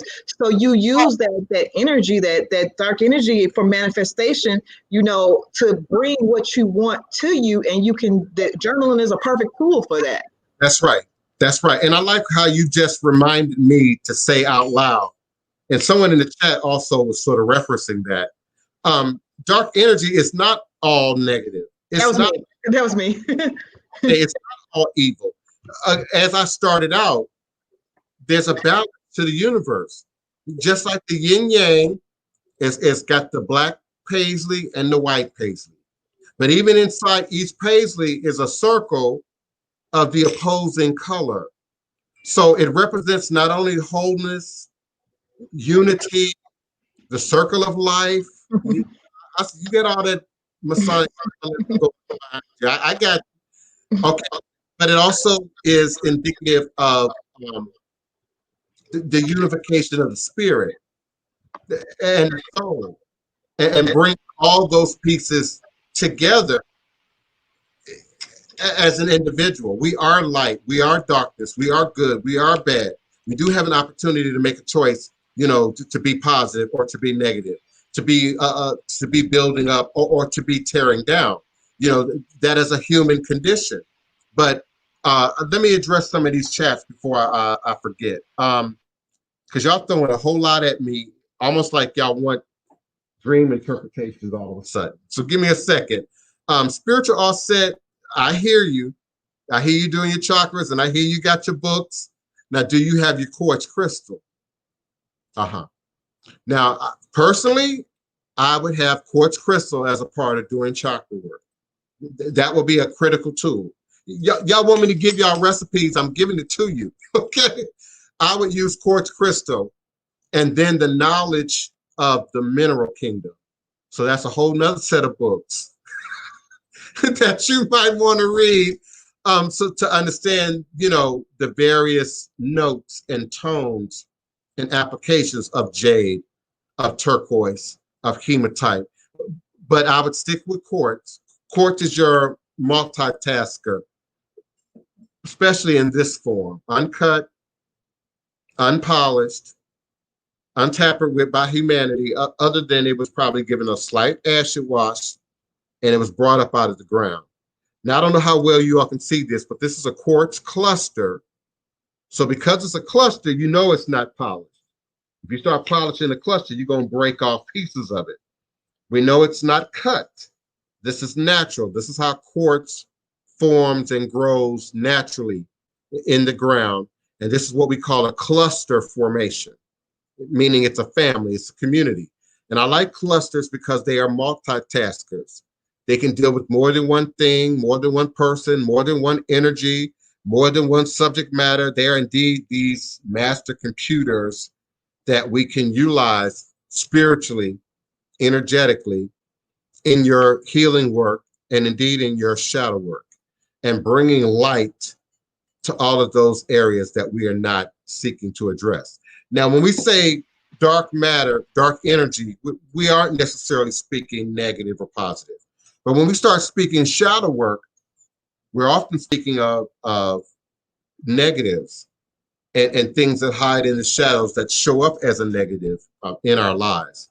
There's indeed a way to use that energy for the light, for the positive, for the good. And that's what I'm hoping to sort of enumerate here. We are Moors. I would need to know what context we're talking about the white circle. Are we talking about in a dream? If you see a white circle on your forehead in a dream, it would be about 6th and 7th chakras, your third eye and your crown.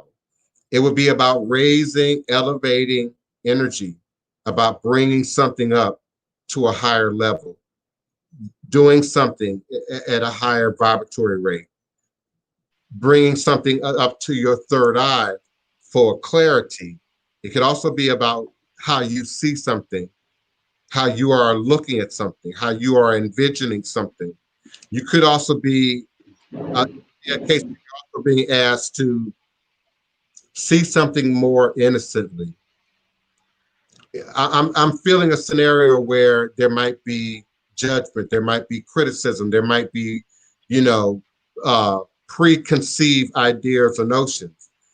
But if we're seeing that imagery in a dream, you're being asked to see something from a more pure state, for what it is, from a much more innocent position.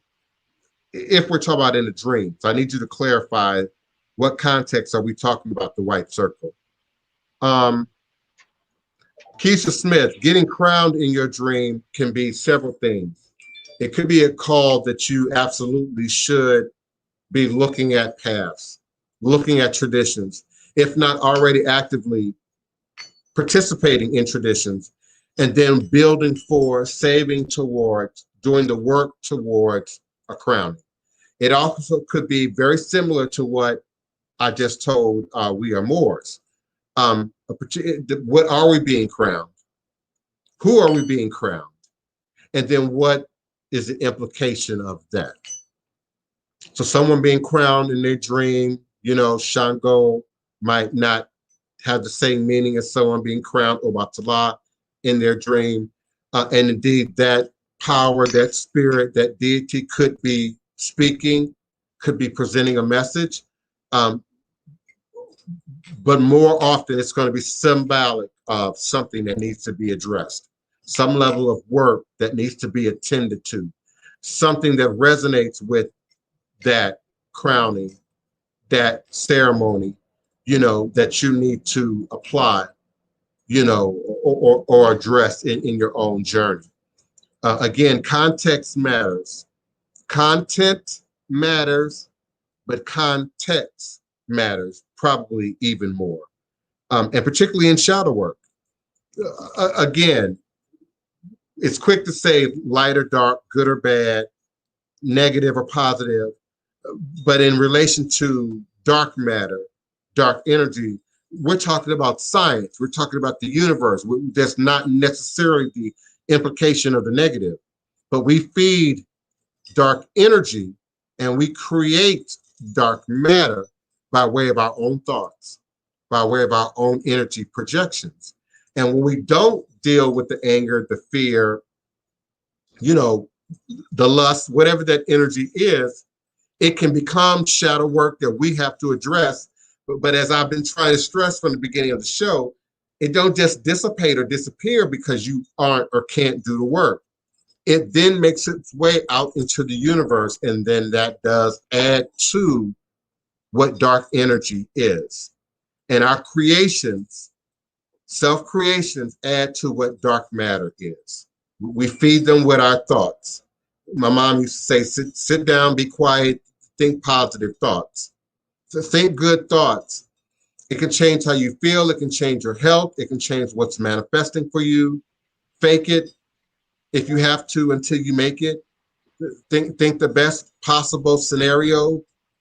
Put yourself in the best possible scenario and then think that. I like how Goddess Initiative talked about writing. I'm very careful about what I write because it indeed manifests. And indeed comes forward. So those wish lists for yourself and for your life and for your environment are very important in terms of being a tool for manifestation. Greetings, Matthew Ferguson. Greetings, beloved. What's your question or comment? And where are you from? Hey, how are you? Oh. Right now I'm in Brooklyn. Oh. But I'm from Pensacola, so I'm not too far from you. Well, let me tell a quick story. I almost ended up in Pensacola. I went to this for a short time in the 8th grade. I attended this Christian school in the state of Maryland. And they had a connection to a much larger Christian college in Pensacola. Yeah, Pensacola Christian. Yes, so I almost ended up there had my life not taken a unfortunate detour. I would have almost ended up there, and I might not have been who I am today. So yeah, they're a very, very, very hyper conservative institution. Yes. Now, what's your question or comment? Yeah, so first of all, thank you to everybody in the chat. This is wonderful energy. My question is relation to shadow work and ancestral veneration. So I'm about 1 year into my daily ancestral veneration practice. However, I am adopted, and I've met heavy resistance about reaching out to my biological family. Mm-hmm. So I have been working with ancestors that I knew briefly in my young life. And so I have, 4 branches of ancestors in my adopted life, but I know that I also have, 4 or more ancestral lines in my biological life. And recently I have done a DNA test, and I have quite a varied biological background, including, early Celtic all the way to Senegambian DNA running through my blood. So I just have a question in referring to, in my readings, my ancestors and spirits around me have been saying, go into the moon, go into your shadow. But specifically in regards to them and working with them. So what can that mean? Just some advice. Thank you. Okay, I missed the question. So is there shadow work related to working with your ancestors specifically, and right. in addressing like spiritual gifts? Hold on, and you're talking about the ones that you don't know, the ones that are giving you a problem, or are you specifically the ones that I don't know? Okay, now that's a great question. I get that a lot. I get that a whole lot, not just from Black people, not just from people who are adopted, but even families that have negative energy, molestation, abuse, drug addiction, alcohol addiction, poverty as it shows up in its negative forms, so I get that question a lot. How do I do ancestral work? Do I invoke these people? No. Do I invite these people? Not necessarily. But there are those within your family, within your bloodline, within your lineage, on the other side, that are willing to be helpful, that are willing to show up and support you, and will indeed push more information towards you, bring other people towards you. Also in my house, Matthew, we utilize DNA. So that's important. So I tried to reach out to the physically living relatives. I get that. But look beyond them. Look deeper into the past. That's also the macrocosm mirrors the microcosm. So look deeper also into yourself. Look deeper also into your own consciousness. One thing that I've been able to learn and grow as it relates to my own sort of negative relationship with my dad is my ability to relate to trauma that I can't see. So I've gotten word that my dad was traumatized. I got the word that my dad grew up in a bad environment that I didn't see, wasn't privy to, didn't have knowledge of. And so in a case scenario such as adoption, you don't have those connectors necessarily. You don't have those people to say, you know, well, your parents, you know, did this or did that, and this is how you ended up adopted, or this is that scenario, and this is the family from which you often don't have that. So like those of us Africans who are struggling through healing the Middle Passage, you too now have to fill in those gaps, those blanks, those missing details with what's available to you. And when you cannot access it in the physical realm, which might often be the case, you have to do so in the spirit realm. And these ancestors will confirm, will present themselves, will communicate, will push ideas and things forward in your best interest. And you may not have immediate confirmation.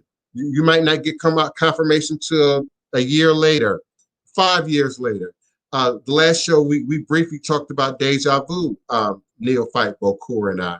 And so sometimes that journaling that the Goddess Initiative and I talked about shows up years down the road. So don't fear what you don't know, Matthew. Don't fear that negative response that you may have received from some of those family members. And be clear, there's somebody in the family that's not negative. Be clear of that.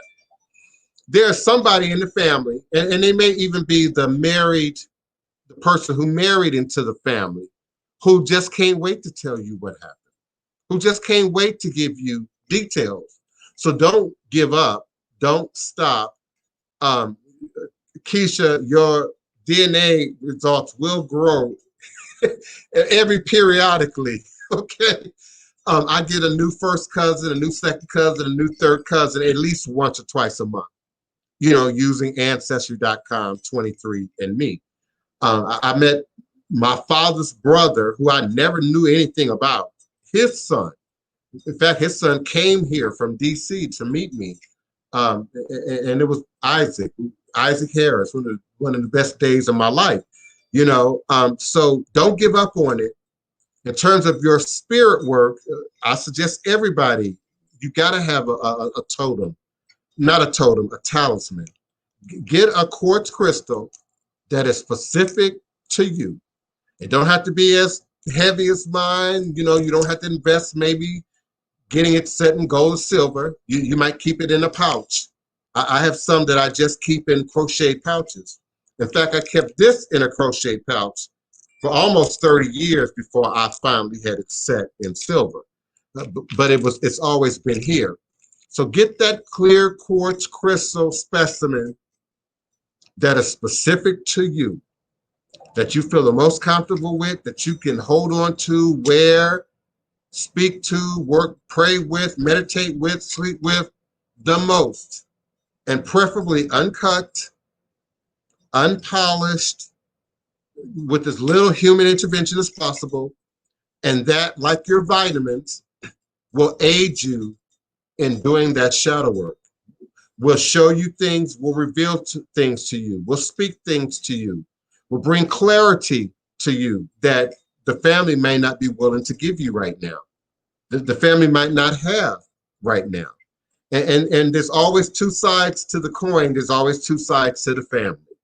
You got a mother and a father, and your mother and your father had two sets of grandparents. So it's an unlimited resource of people out there that you will connect with on your journey, especially if your photograph is accurate. You're really young, Matthew. You just starting the journey. I say that a lot in this group, and people get offended, but y'all are young. I'm almost 60 years old. Y'all are very young, and you're just beginning your journey. And you will, and yes, I'm prophesying, you will meet people, Matthew, in the family who are going to be agreeable, who are going to want to communicate with you, who are going to tell you the inner dynamics of the family. And like my cousin Isaac, you might find out that you're hoping for, wishing for something that might be best kept away from you. I'm now responding to the earlier question about Thank you. Cubango, which you say we sign up or agree to the experiences, good or bad, before we arrive here on Earth. Absolutely. Absolutely. And that's painful for some people to hear. That's hard for some people to hear. It was hard for me. It might be hard for Matthew. It might be hard for others who've had abuse or abandonment or whatever in your background. But yeah, we choose. We choose. We choose in line with God. We choose along with the ancestors, like a pyramid, and then we choose as a soul level. And you're choosing from your soul, not from your mind, not from your feelings, not from your flesh. And that's what's confusing about it. Because when we think about the negatives, the good and the bad, then you think about the pain, you think about the torment, you think about what's uncomfortable, you think about what you didn't like. But you got to think about it from the soul level, from the soul level. Just like I say, soulmates is more than just what's carnal. Soulmates ain't about that perfect person that you're supposed to have sex with for the entirety of your life, and y'all gonna be lovey-dovey, and that's not even realistic. Haven't y'all figured that out? That's not even realistic. That level of forced, made-up monogamy that goes along with these well-structured religions is not authentic. Okay, it might be desirable and agreeable for a person in a particular time in their journey, but it's not natural. It's not natural. And so the idea that, you know, the missing family, Matthew, or the missing pieces of the puzzle, you know, in terms of doing shadow work, if I can just get a hold to that, if I can just meet those people, if I can just make those connections, everything is going to be okay. That's not always the case. And so when Isaac and I first met online, I had to tell him a lot of really negative stuff. I had to tell him a lot of really tragic stuff. And surprisingly, his dad is exactly like my dad. His dad and my dad are like twins in terms of their behavior, their motivations, their actions, very similar. And my dad never mentioned this brother to us, never knew anything about him. And so I look at my and I don't like to say half siblings, my brothers and sisters that my dad has had, you know, and the idea that he started that family, left that family from my mother, my innocent, virginal, blinded mother, you know, and how they might feel towards me and towards my sister and towards our family, which the kids had nothing to do with. And so there's energy there. And that energy makes its way into your shadow work.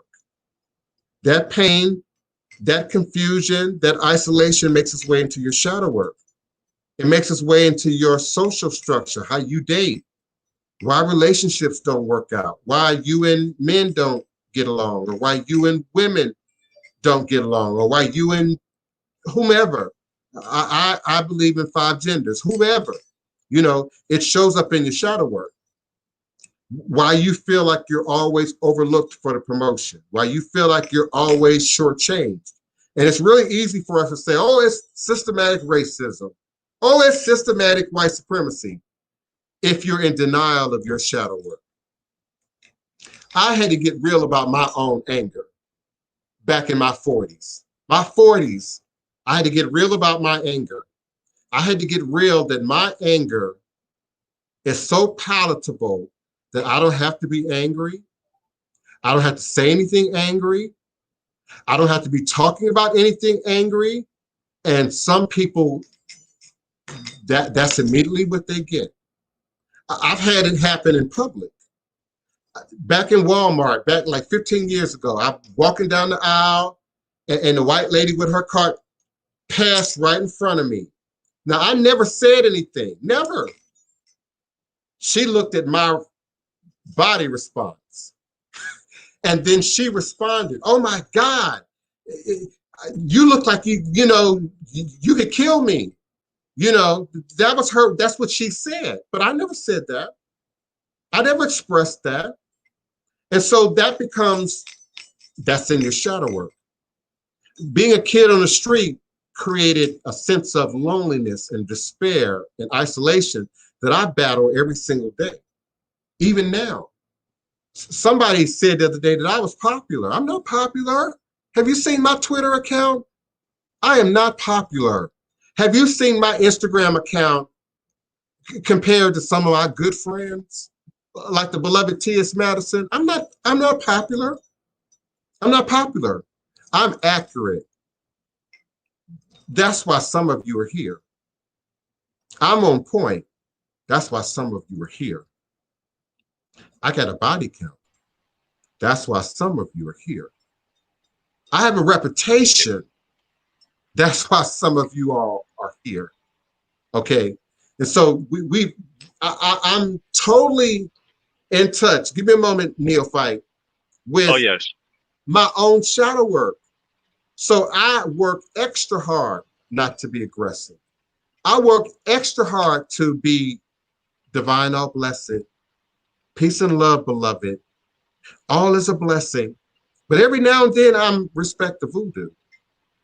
Every now and then I have to stand up in the voodoo is real, especially as a truth teller. And that's not popular right now. These tarot readers aren't telling y'all the truth. The ones that can read are not telling you the truth. They're telling you what you want to hear. They're supporting you where you are. The idea that you go and get a reader who's exactly where you are, who you view as your equal, is only going to tell you what you already know. It's only going to tell you where you are.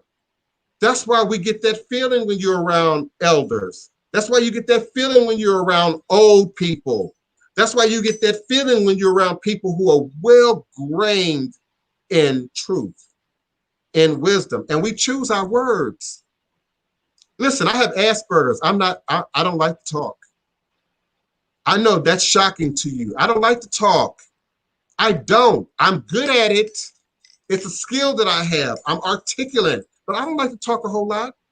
Ask my mama. Ask Wapani.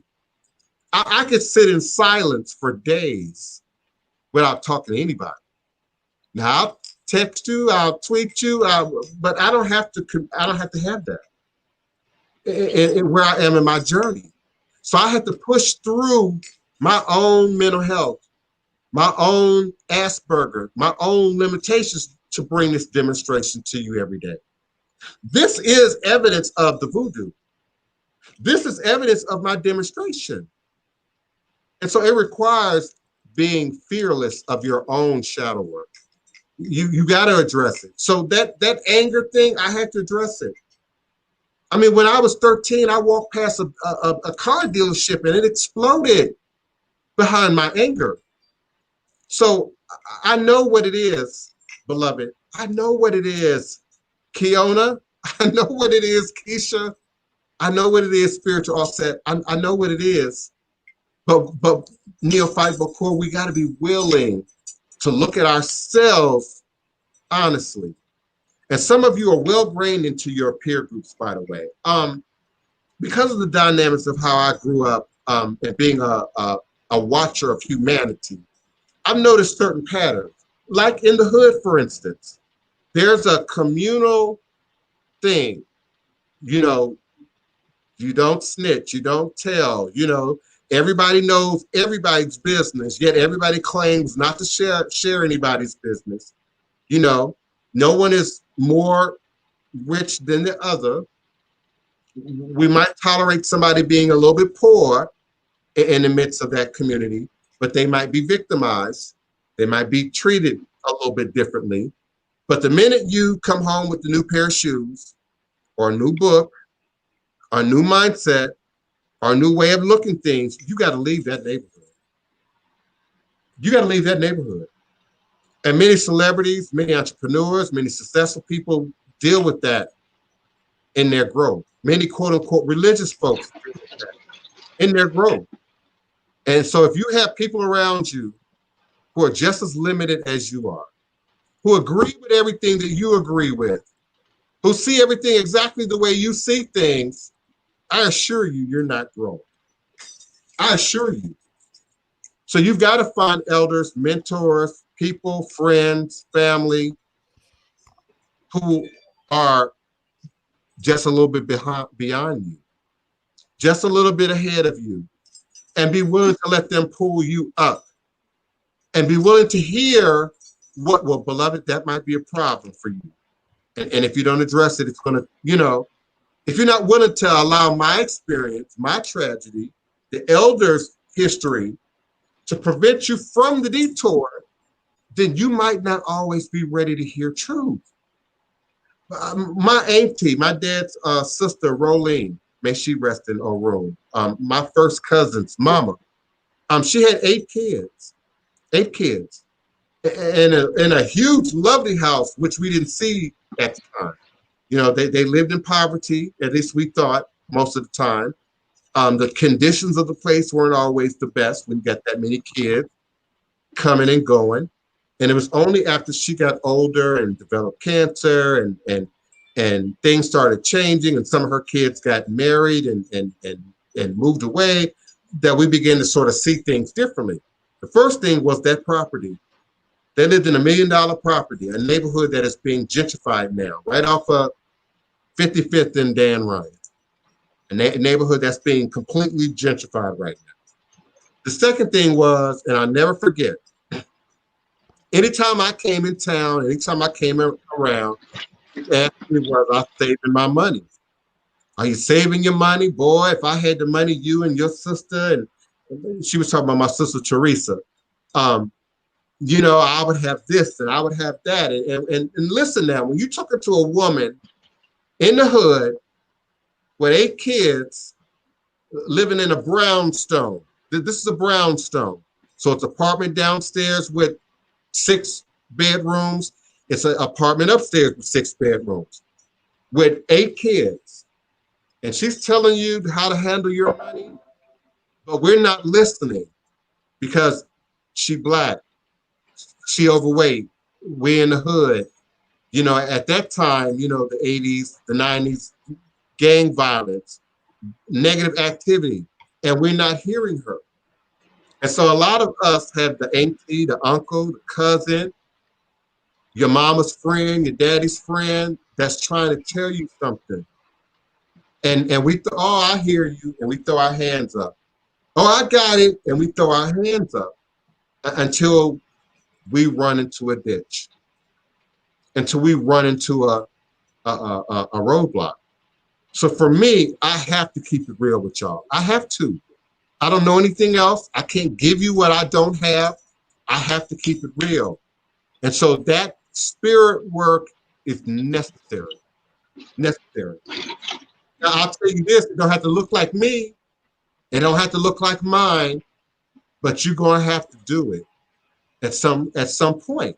Now, whether you do it in ATR, whether you do it with the psychiatrist, the psychologist, the therapist, whether you do it with the judicial system, at some point, we have to address the work.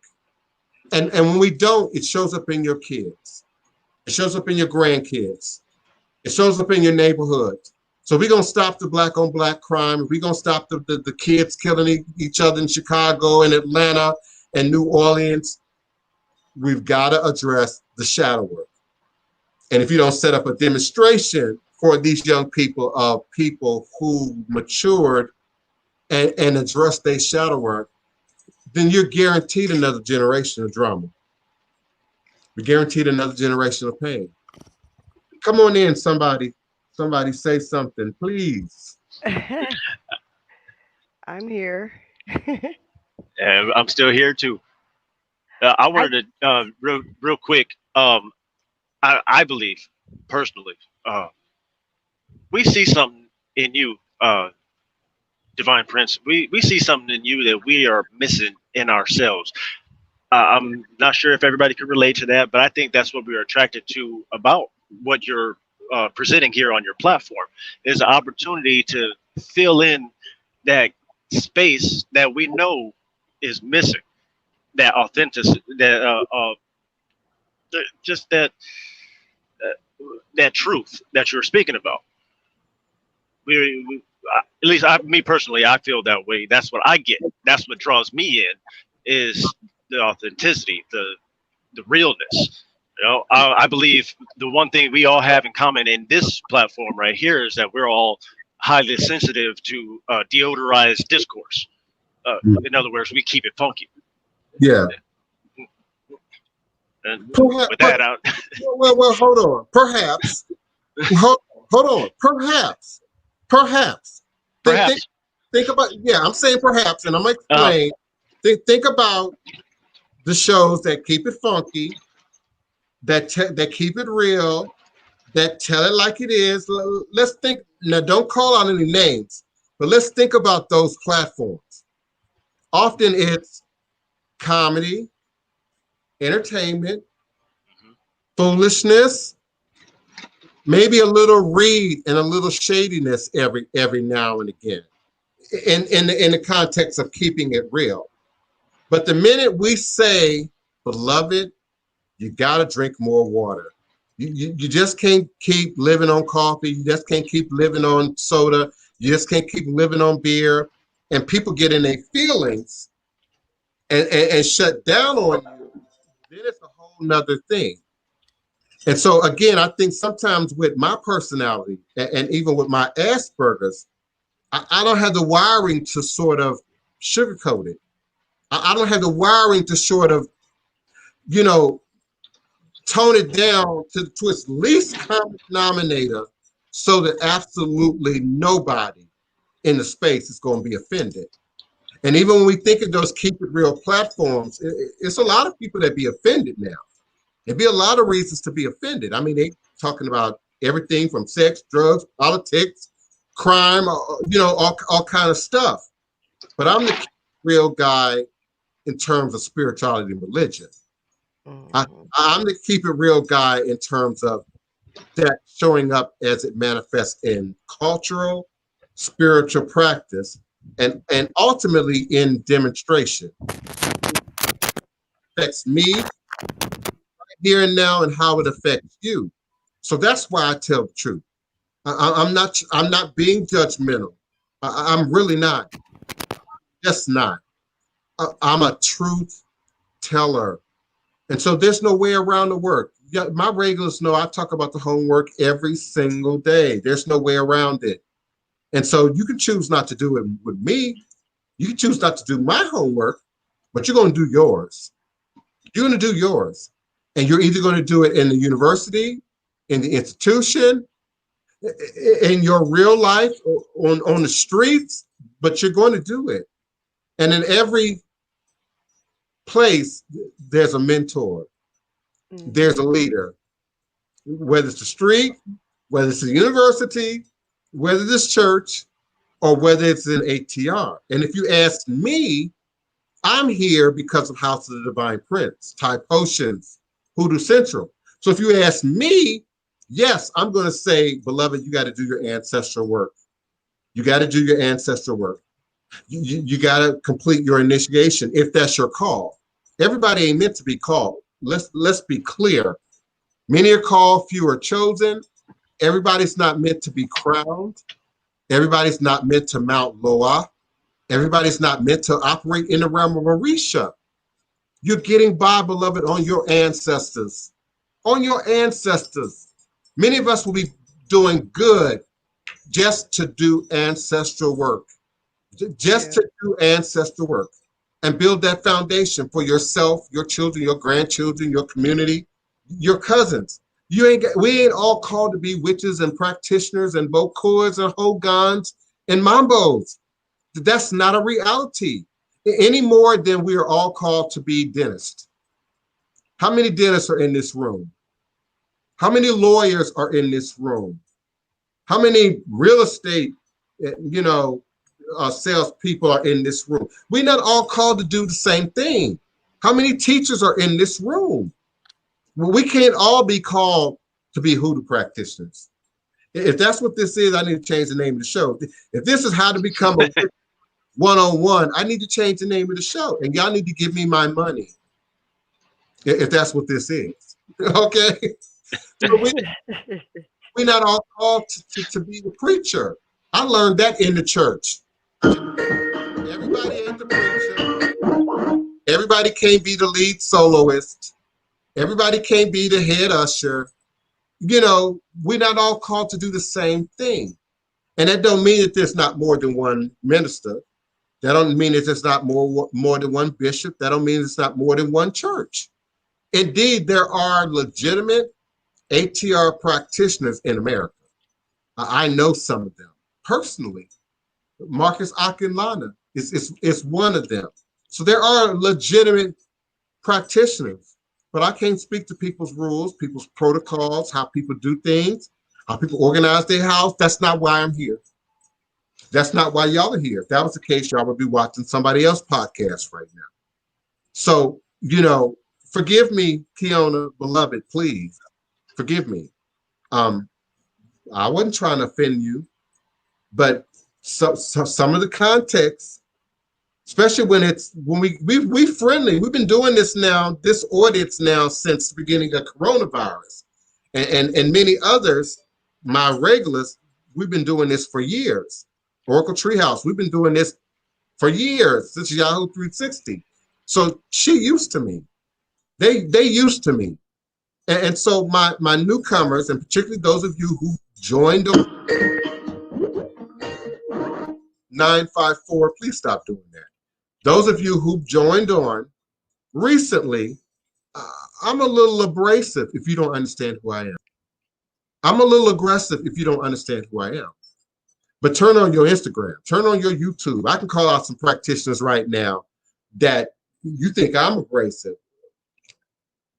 These folks are downright offensive to the tradition, to the practice, to you, to your money, your time, and your energy.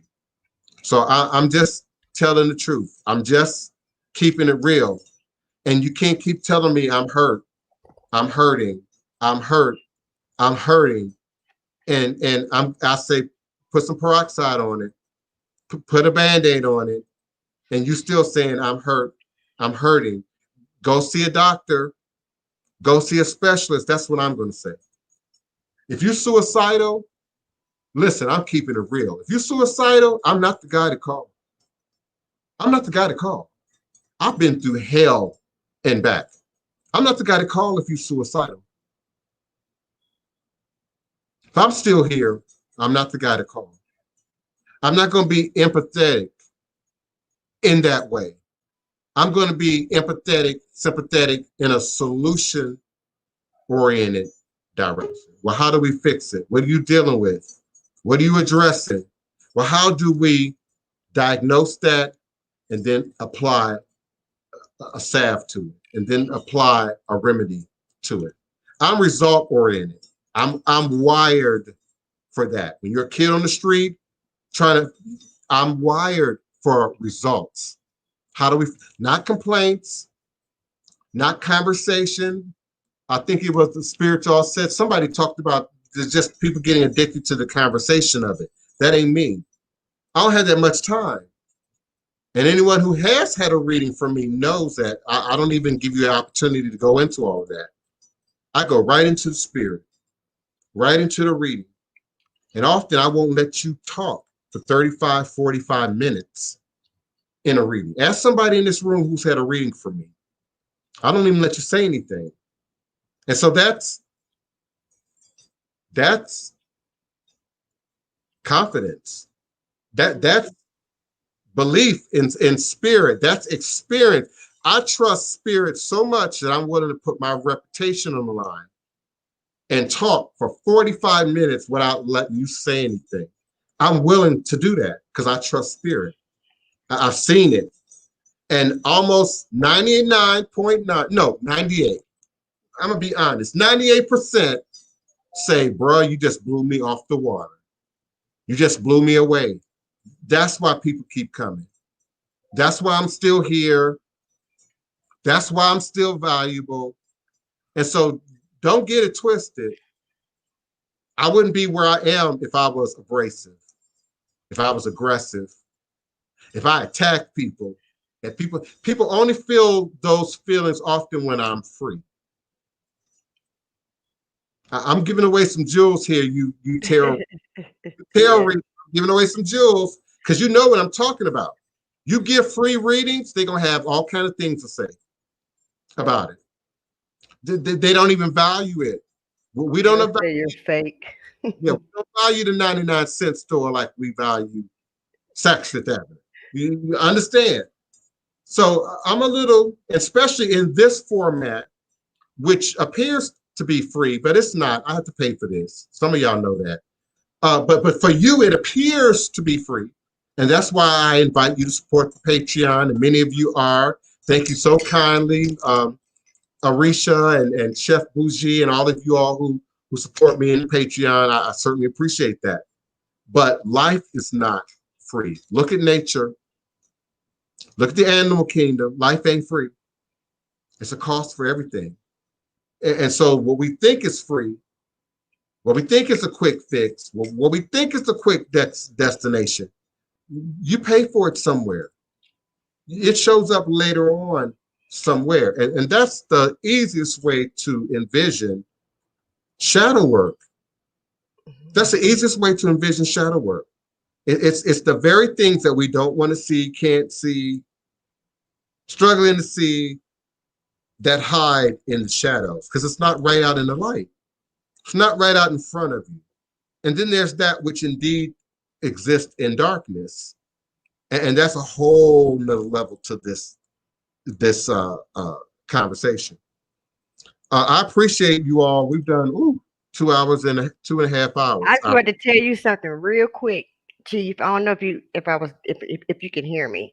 Yeah, it's part of the reason of why I'm kind of stuck, because I started back in 2017 with the Babalawo, and he gave me the reading. He told me that Ugun was over my head since a child. So I said, well, this is probably why I'm not accepting of so many religions, many different things. They always been kind of days to me.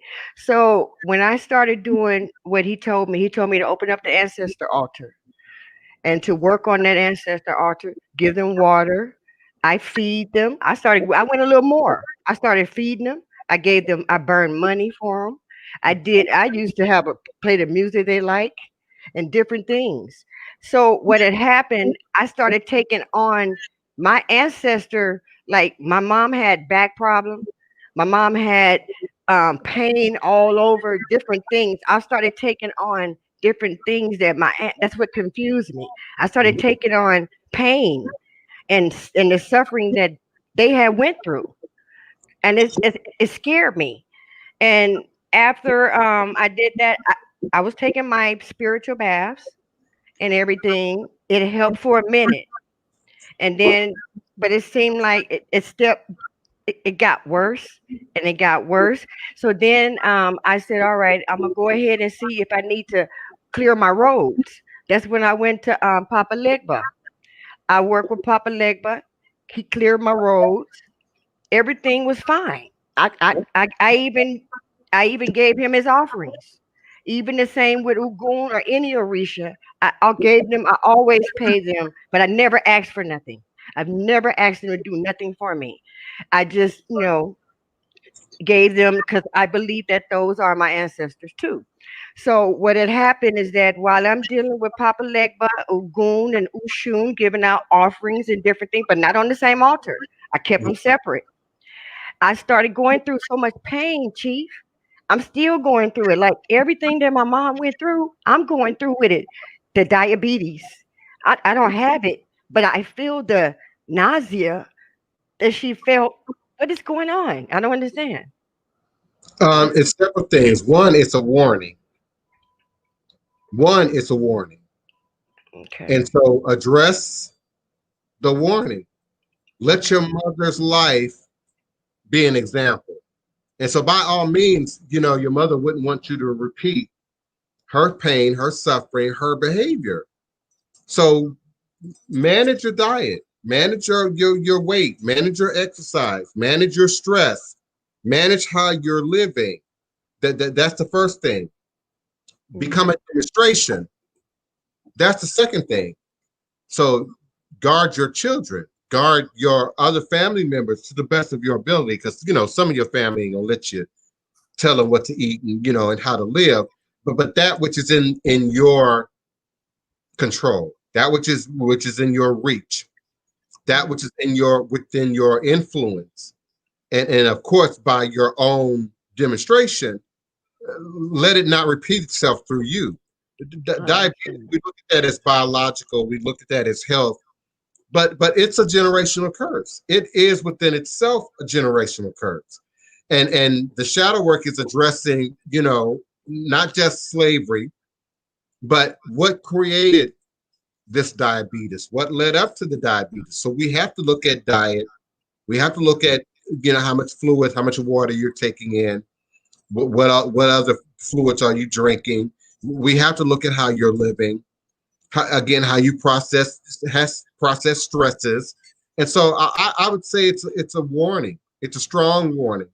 I would also say it's a confirmation. People often, want to know, well, what's supposed to happen when I do ancestral work?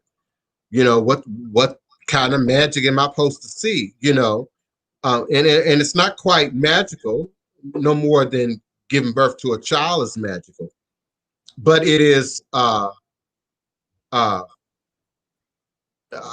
to say it's science. The development and continuance of that relationship with that ancestral memory that stands up in your DNA. And so it'll come through dreams, it'll come through real world events, it can come through body, representation of. I have a little dent in my chest. It's filled out a great deal in the last, I would say in the last 10 years or so, but it's still there right here. My dad in his criminal life past, got into a shootout with the police, and he was shot, and the police was shot. And I've had this dent, this indentation in my chest all my life. Now I've never been shot. I've never broken a bone. I think I've been in maybe 3 fights in my entire life. I have no reason to have it. I believe it to be ancestral memory. I believe it to be a passing down of. Now, in terms of energy itself, yeah, I've had to defeat his energy, his presence, and all those energy patterns that led up to that moment in time space. And again, we don't always know the details of that. We don't always know, every aspect of why mom is the way she is, why dad is the way they are, what grandma and granddad were like, and particularly now, where many families don't have that information, particularly what we call broken homes and families that are single-headed. So there's a lot of information that's missing. So just keep doing the work, keep praying, keep chanting, keep keeping a journal, keep paying attention to what's being said, pay attention to what's happening when you feel certain symptoms, journal that, make that also a part of your journal. And I assure you, you'll gain clarity. Yeah, I want you to be my mentor because it seemed like I've been having kind of hard because my daughter is part Haitian, and because my family's from New Orleans, so it's like I'm getting this that I'm going the right direction of what I'm doing, but I find out I'm the ambassador. I'm the first of my family of many people. They were I forgot what you call them, but they were Masons, and all my my aunties were Eastern Stars. So it's like I had it's telling me I'm going the right direction, but I'm just kind of like I have my grandkids watching me. They want to build their ancestor altar. I got my daughter trying to get ready, but it's like so much. It's like so much, but I have to hang in there. I have to hang in there. I really like how you said, I'm new and I'm ambassador. I love how you said that, because many of the, people who I accuse of being the Orisha romance and the wannabe witches, they just want to shoot out like a shooting star straight to the top. And they aren't really clear about what the top is. They aren't even clear about what the body is or the housing that holds up the top is. So I like how you worded that. I like how you put that, because for many of us African Americans, you know, we're not Cuban, we're not Brazilian, we're not Puerto Rican, so we don't come from these regions where they have generations of Ifa, generations of Yoruba already in position, and they struggle to prevent you from being there. Trust me, they don't want us there. If I haven't made that clear enough, they want your money, but they don't want your time. They don't want your slavery. They don't want your shadow work. They don't want your past. And I don't care if I'm talking about Haiti, Cuba, Puerto Rico, and to some degree Nigeria. And even many who stand up in Ifa here in America today do so for carnal reasons, do so for material reasons, do so for exclusivity. And they set themselves up to be exclusive in our communities. And so they dominate business, they dominate cultural events, they dominate community communications to some degree. And if they want to limit you, they will try. If they want to block you, they will attempt to do so. If they want to negate you and ignore you, they will do so. So the only platform that exists for us, by us, is Voodoo. That's true. O's, Voodoo with 4 O's. And many of you are supposed to be the ambassador, are supposed to be the priest and the priest elders who are now birthing the generation that's coming behind us that are going to carry this forward, who are not going to be in conflict with the Yoruba anymore, who are not going to be in conflict with Lukumi and Paulo and Santeria anymore, because we got our own thing. We got our own thing. I got them fighting from the left and the right. Those that are, you know, mainstream Christian, Islam, Judaic, oh, it's wicked, it's evil. And so I'm used to that, just like I'm used to racism. And so I have a certain expectation of certain people. But then on the other hand, there's those that are in our community, and that's shadow work. Because particularly Black people, we're taught not to air your laundry in public. Well, let's not discuss that. You know, but even within the community, you know, snitches get stitches, right? So even in the community, we are not willing to face truth. We are not willing to face reality. You know, so as practitioners of ATR and particularly Voodoo and laying this foundation for the future, we have to be honest. We have to be honest about who we are, where we are in this journey, what we have, what we don't have. Stop feeling like you need to be accepted by these communities that don't speak our language, that require a passport for us to get there, that require $10,000, $15,000, $20,000 for you to go and be a part of a ceremony that you can't even interpret, you know, and explain. You know, we don't have to do that anymore. But also, we don't have to become overnight wannabe witches either. That is right. An alternative, you know, and that's an alternative that I believe is being pushed to dilute ATR, to dilute the power of Voodoo and ancestral worship for us in its most true form. If we can steal that and mix that up with paganism, mix that up with tourism, mix that up with witchcraft, mix that up with Halloween, you know, the same oppressors stay in position to control. The same leaders stay in position to control. And listen, I don't get on here and complain a whole lot. I really don't. Despite what y'all think about what little, I don't complain a whole lot. It's a whole lot that I could say, a whole lot. I'm on the inside of this. It's a whole lot that I could say. People that I could call out, individuals that I could call out, businesses that I could call out, institutions that I can call out. I ain't got time. We got too much time to do what's for us. We got too much time to build what's for us. But let me be clear, there are many who would rather I be silent. There were many who would rather I not be here. There are many who would rather I was not relevant.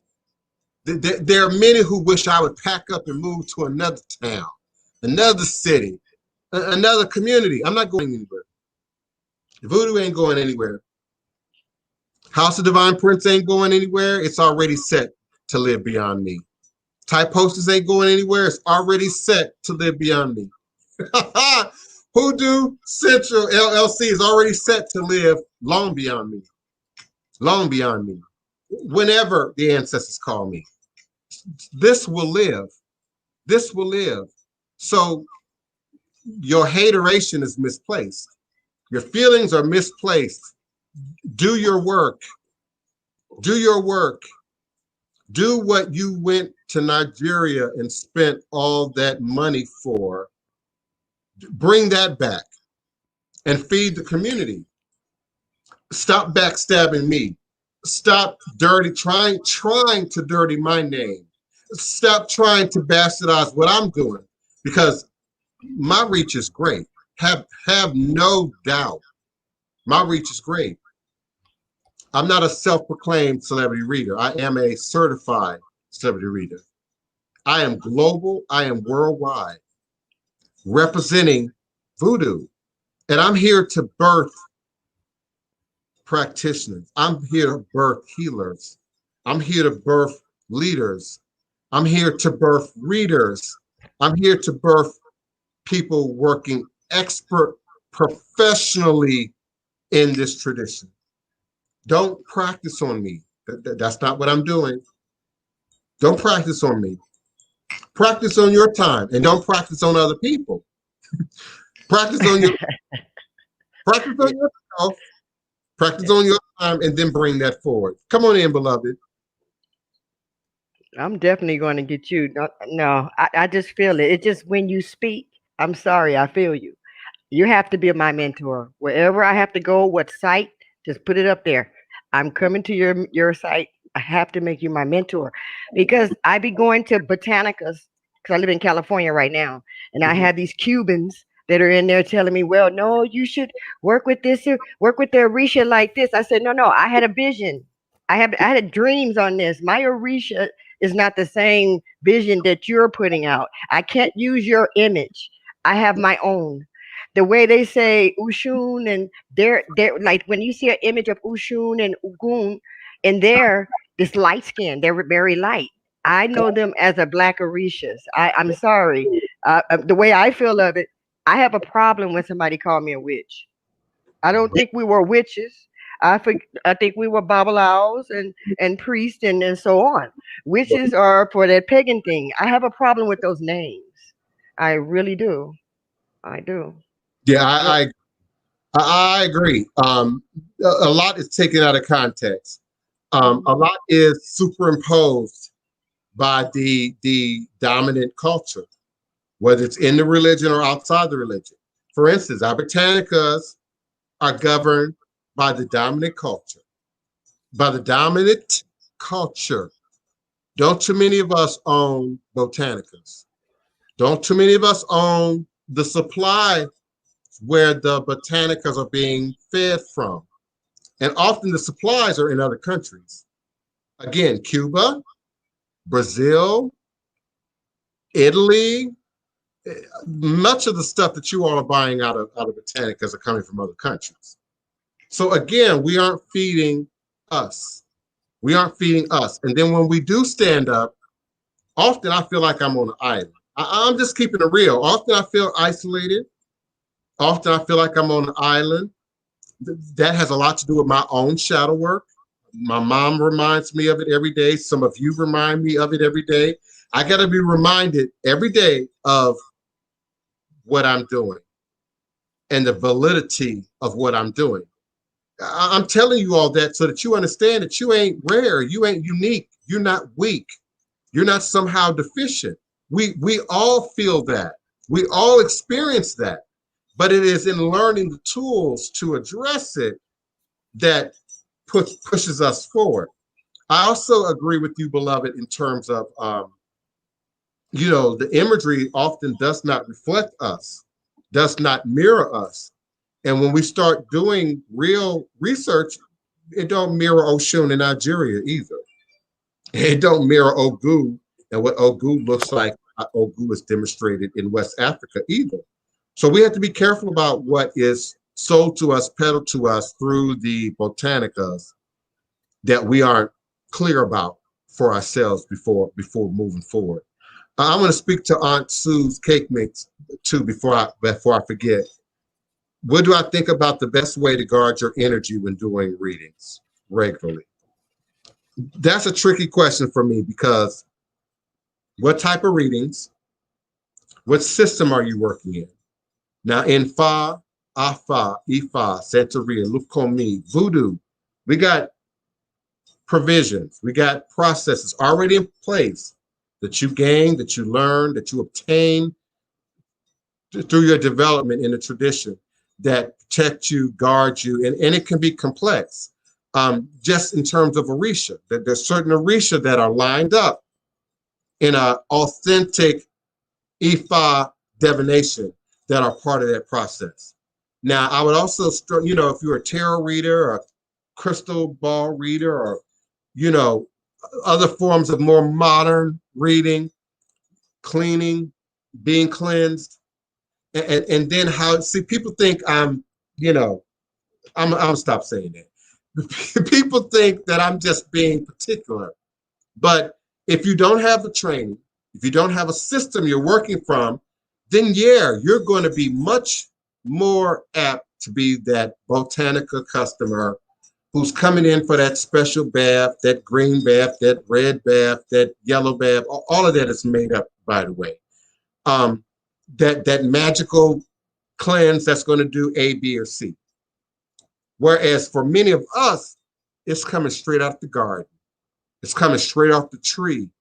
It's coming straight out of nature, you know, and you make the baths, you make the concoctions that your elders, your godparents teach you to cleanse, to purify. We burn things. There are certain stones, minerals that I put into place when I'm reading. So there are many ways to come at that. What system are you using? Certain things need to be cleansed longer than others. Certain things need to be attended to longer than others. So tarot readers, for instance, are the most vulnerable. Tarot is the most vulnerable. Tarot card paper is the most unstable. It's already been processed. It's already had many human hands interacting with it. I don't care who designed it. I don't care where it's made. Tarot cards are the most unstable. And so they open you up to the most free radicals of energy, if I can use a medical term. Every time you shuffle, every time you turn those cards over, you're turning over fate. Yours and the people that you are reading. I stressed strongly back in the day that if you're learning tarot cards, study the book. Don't play with the cards. Study the book. Play with the book that came with the cards. Or study books that teach about tarot, but don't play with the cards. Once you start turning them over, revealing those signs, you're moving fate around. Every time you do it, you're moving fate around. It's not a toy. If you're reading and you're serious, it's not a toy. If you're reading and it's for entertainment, it might be a toy. If you're doing this for entertainment and fun, your Ouija board, you might think it's a toy. But the reality is it's a real spiritual tool.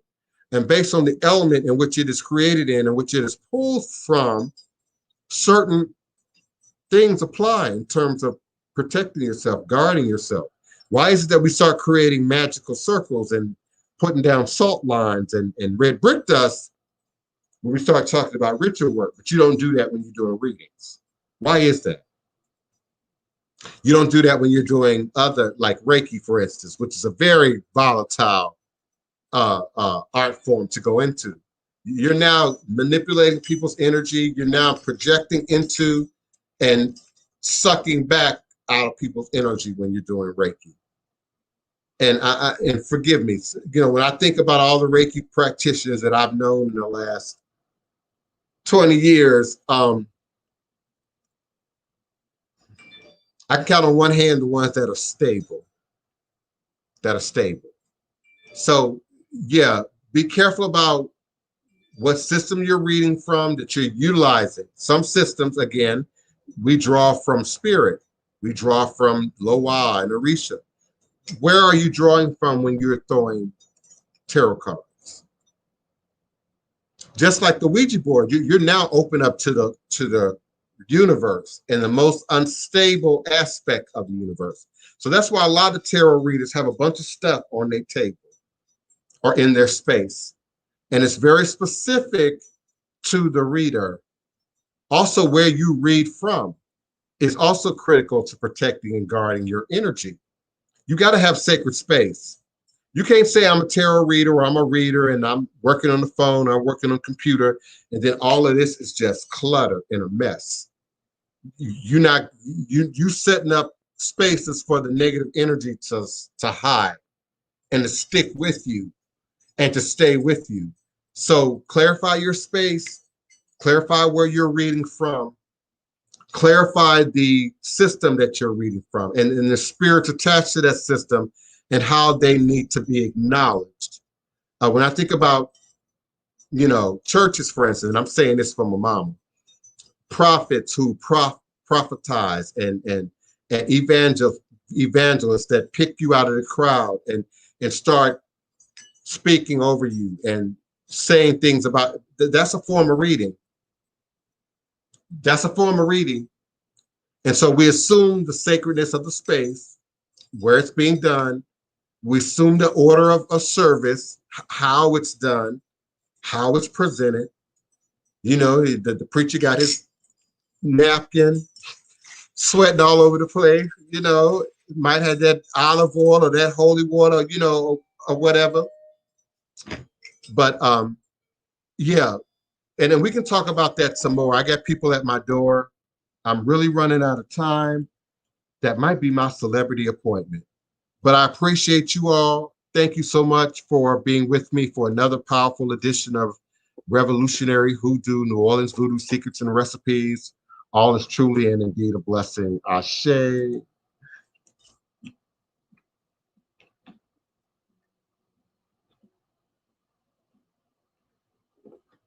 I'm not getting a lot of value.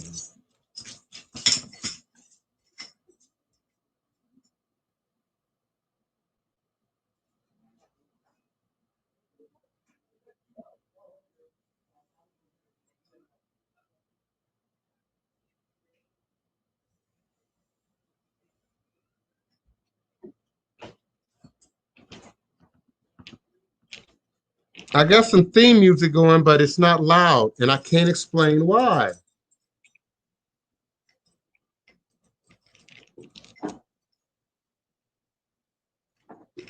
Okay, let me try this. Okay, I got theme music going on Blog Talk Radio. So for you all, I'm going to end with some videos. Yes, witches always want to swoop in and take stuff from us, claim our traditions, all of that, culture vultures. And not just white witches. Black folks is doing it now. Black folks is doing it now. So yeah, I agree with you on that. I'm going to keep everything open while I address the people who are at my door, but I'm trying to put on a video or some theme music or something. So let's do this.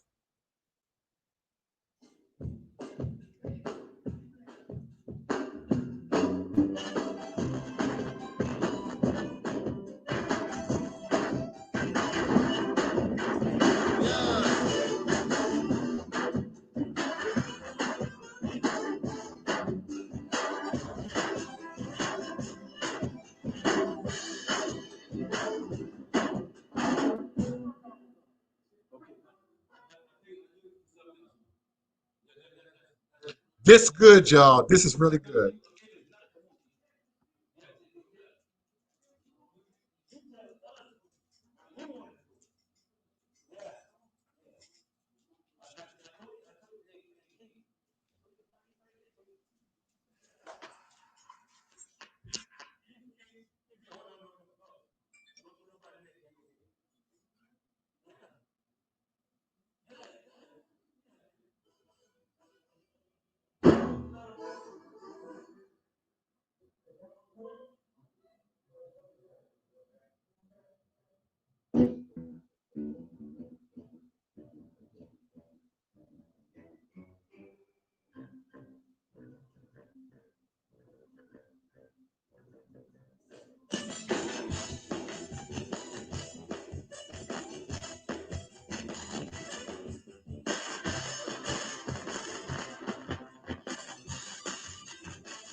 Wait a minute. Can y'all hear that? Did I set that up right? Could y'all hear that? I'm going to put it back on, but I had to make sure that I actually had that where you could hear it. I raise one hand up, if you know you got haters. Raise both hands up, you know that you're greater. Yeah. Now raise one hand up, if you know you got haters. Raise both hands up, you know that you're greater. Yeah. See, I've been doing this a long, long time. Never understand what's going on in my mind, and they don't understand what it takes to be a music man. They don't know what it is, and they don't know what it's like. If you got a lot of haters, you must be doing something right. Raise one hand up, you know you got haters. Raise both hands up, you know that you're greater. Yeah. Now raise one hand up, you know you're not a hater. Raise both hands up, you know that you're greater.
Raise one hand up if you know you got haters. Raise both hands up if you know that you're greater. Now raise one hand up if you know you got haters. Raise both hands up if you know that you're greater. Time and time again, like why you wish you would in. Follow me, the leader, you'll be hitting again. You just can't stop me. Wishing you could be me. I'm not trying to brag, I just got it like that. But even when I'm bragging, it's a matter of fact. There's nothing you can do. If I was you, I'd hate me too. Raise one hand up if you know you're not a hater. Raise both hands up if you know that you're greater. Raise one hand up if you know you're not a hater. Raise both hands up if you know that you're greater.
Talk to me nice, I get sensitive.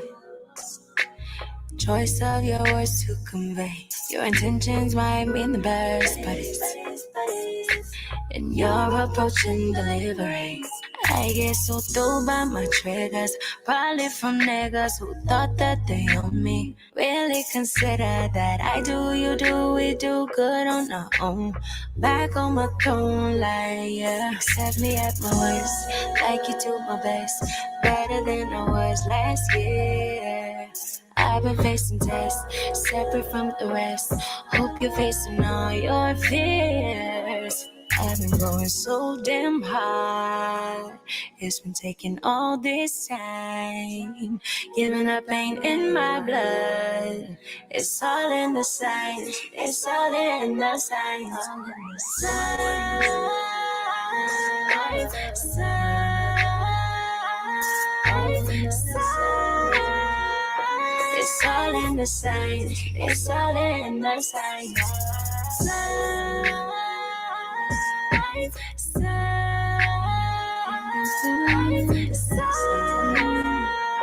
It's all in the signs. It's all in the signs. I'm so nice, everybody's type. Eyes on the clock of my demise. Don't you fall into the quicksand. It's better on the cement. Telling no story, your power ain't your past. Even if you're 30, gotta make it last. I do, you do, we do good on our own. Back on my throne, like accept me at my worst, like you do my best.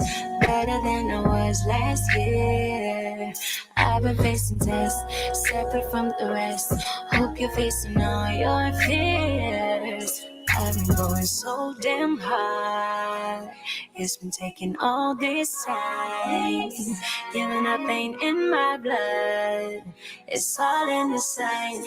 It's all in the signs. All in the signs.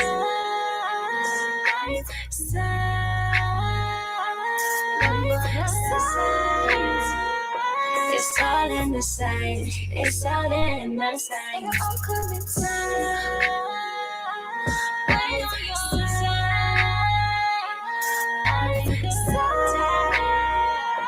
It's all in the signs. It's all in the signs.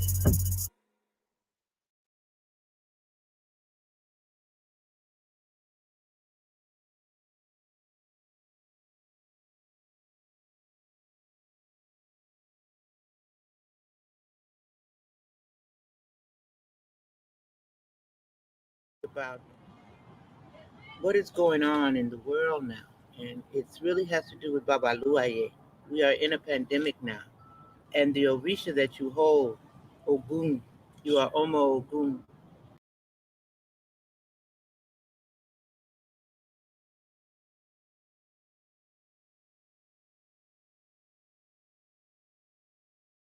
Clean first.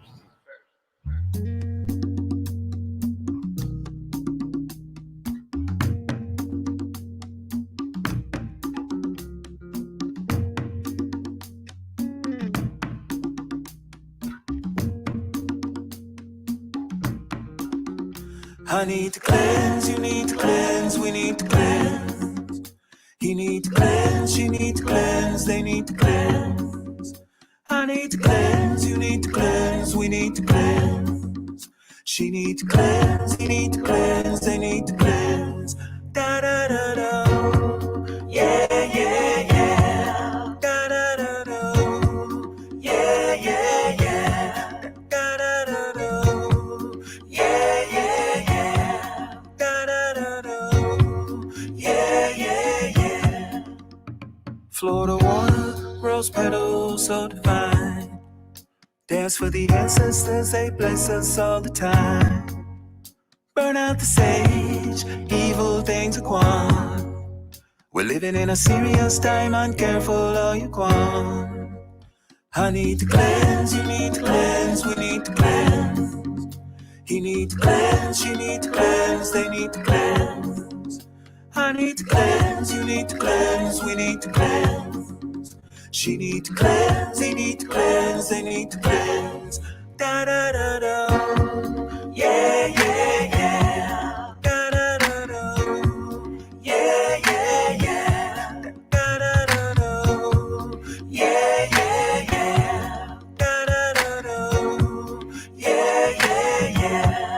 Abedi kutu awaledi so. Abedi kutu awaledi so. Re baba, baba luaye. Oh, baba luaye. Oh, baba luaye. Baba luaye.